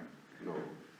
And I told them, I said, we would, if we did have a public hearing, we'd need to know information like decibels and distance and stuff like that, and it sounded like they could get all that, but I think at some point, like I said, I never called him back, it's been probably a week and a half, but he was talking about in the message about engineers, and they're getting pretty, Well, they're east of Windsor, they must be, are they close to Wishing? yeah, our They're engineers. going all the way to Minneapolis, I believe, right? Yeah, it's going from Yeah, they out were west to talking about, Minneapolis. there was, west of Linton, and then there was a place, near Lair. Yep, It almost kinda looked like they were going on the line kinda towards that data center in Allendale, but now I've been hearing as well too that they're going further than that, so. Elgin, Menango, Allendale, Menango. Andover. Yeah, yeah. and, I said, well, are you serving the data centers? That's what it's all about. Well, then he hesitated, he said, well, not as of now today. Right. But it's what it's all part of. And I just asked him, maybe I shouldn't have asked, but I said, get ahold of Joe, because I said, we just did a permit with the total cost of the project, what it entailed on a permitting fee. And they said, well, we can get these numbers put together, the project is coming into Emmons and what the final amount is as it leaves Emmons. But nothing's come back to me or to Joe, I don't believe, as of now yet. I haven't talked to him. I don't know why they're chomping the bit so hard, I mean, they've only got the plastic pipe. yeah, the conduit. Yeah. I mean, they don't have any, they gotta put boxes in, they gotta join everything, they gotta bore everything. They have substantial amount of work that still needs to be done, but I Where did they, suppose excuse me, where did they carve through Linton? they're coming in and going right down 83 and then back out on 13. They're using road right of ways all the way. All the way, Yeah. yeah. Yeah. Oh, they're putting it all in. All on state right away, and county, not county, but state right away. Well, they had to come to the city council to get the right of way through the city of Linton on 83. So what are they gonna do, horizontally bore the whole thing? Well, no, they'll put the interduct in like they are, and then they'll put it all together after they bore all the approaches, and then they'll pull it, I suppose, they'll They pull it pull through. all the wires, yeah. But are they horizontally boring from 13, all the way up to 13 and then go east? I would say they're gonna plow just like they are now, as Yeah, much as they possibly can. Up to the roads, Yeah, where they gotta yeah, cross. and then I suppose they will at some point. Yeah, there'll be areas where they'll have to directionally Yeah, bore. yeah. They're gonna plow what they can, it looks like, this year, and then they'll bore, I suppose, next spring or whenever, or who knows. Yeah, I don't know, I guess we were talking about waiting until we had some of our I know, and, That's why we gotta push this. well, we don't have to push this to make some changes to our, no, I mean, we just need to make that change to our book. Right now, that basically puts everything down to one conditional use permit, is what we need to do, yeah. and that's I probably think gonna Gary take kinda had that's gonna something take to some do work with from that. Joe and some work from us, and we might have to have a special meeting, but I don't know what that company can do, but they're chomping at the bit pretty damn hard, and I could imagine that they probably could start pushing legally hard. I don't know. Do they have any recourse, Joe? I assume they probably do, that at least we'd have to answer this and. Without talking, I don't even know what the project is, I haven't seen it. Well, this, all the two red and blue lines sticking out, all the interduct for this fiber optic, it's this company running this fiber optic from Washington to Minneapolis. And it's a project to put 2 generators out on, Pete Silvernagle's land. It's state. Yeah, to basically run these, it's a backup power. And that's what they put the permit in for us, the conditional use permit. It originally came as a building permit, we Came went as a back and said it building has to be a permit conditional use permit, and now they're trying to find out when we're gonna have a public hearing for that, and Is it Dave Silvernagle? I thought it was Pete. It's on one of the sewer Near the lines. dam pump It's on the station. north side of the highway. Isn't it out on Highway 15? No, it's west over of here. Oh, 13. then it is Pete, okay. Yeah, it's just in the general vicinity of where the Apple pump station is. Pretty close to that on Hilltop. And like I said, they keep calling, and this last message I have is that their engineers are wondering what's going on, and so I'm just wondering how long we can stall these guys before they can get nasty. Or can they even really get? You may get nasty. I guess they can, I don't know what they can do without seeing what they have to propose. So let me ask you this, if we work feverishly on fixing our book, and then we go back and say, well, this is what it's supposed to be, Right. are we in the wrong at all? No. I mean, we haven't had a public hearing, we haven't accepted anything from them. They sent in a building permit, we said it needs to be conditional use, they filled another one out.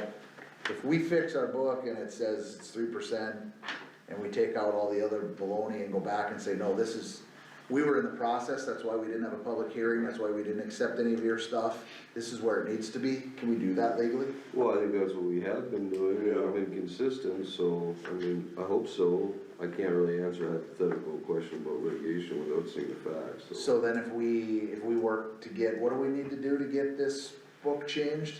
Well, we wanna just, We had we some just ideas. wanna adopt a new permit policy, right, or get rid of Right, we it, wanna so maybe we remove just the need to agricultural adopt a part, the resolution, agricultural, a resolution that, We just have one, yeah, Right, yep. so.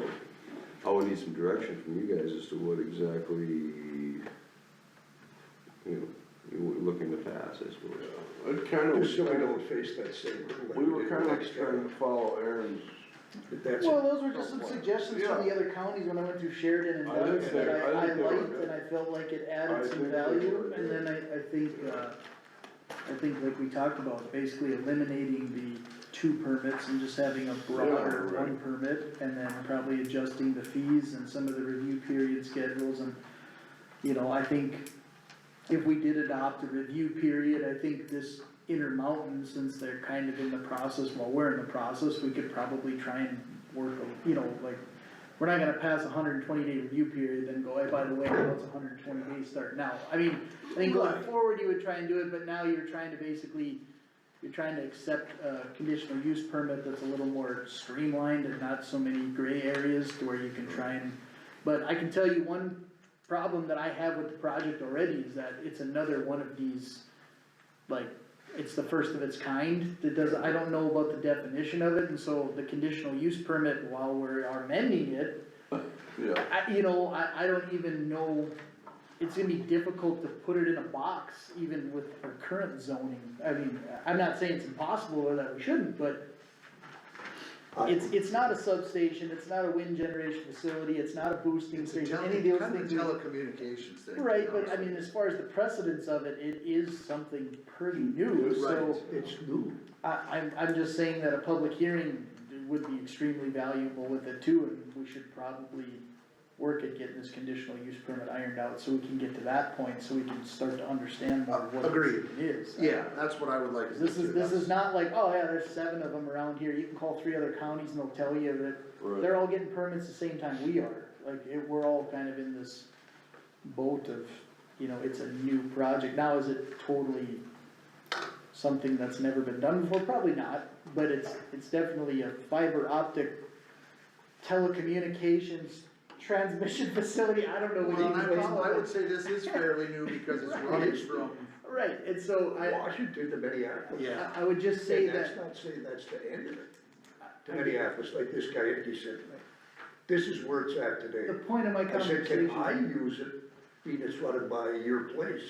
Are you going into residential areas? Well, in the future, maybe, but as of now, it's not, so they're so vague what they Either way, it's answer. running information somewhere, and at some point you get on the internet, you're using it, so I mean, it is what it is. I guess the point I was trying to bring up is, I would probably caution on trying to make the conditional use permit too complicated to try and cover all your bases, cause this is something new. The public hearing will hopefully vet it, a PSC process, if they get a permit from us, we'll vet it. So let's just try and iron out things like our fee schedule, our review period, and then probably just a little better definition, so we don't have this, well, it's not this permit, it's this permit, there's only 1 permit. That Right. should be the ultimate goal, and then there's fees associated with that permit, and there are some review periods and some definitions.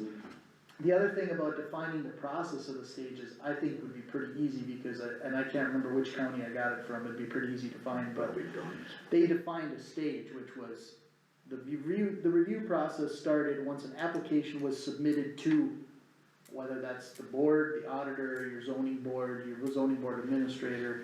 Once that person gets it, they're supposed to date it as like an acceptance date, and then there was a fee associated with that right away, which the one county used $600. Yeah, And then another one was like, 1/10 of 1%. That Yeah. was just like the application fee, that had nothing to do with whether or not the project does it or not. that was a non-refundable cost just to apply. You get your $600, hypothetically Josh, be the zoning administrator, if that's the direction we're going to, would accept this. And then he has X amount of days to go through his due diligence, and then that would go to like the board, or you'd have the board and Josh have this X amount of review period, 60 days, 90 days, and then that, they would have to come up with like a determination. And in those 90 days, that's when all the ironing out goes, the record of deeds, you know, any easement issues, road department issues, that's what's supposed to get done in that review period.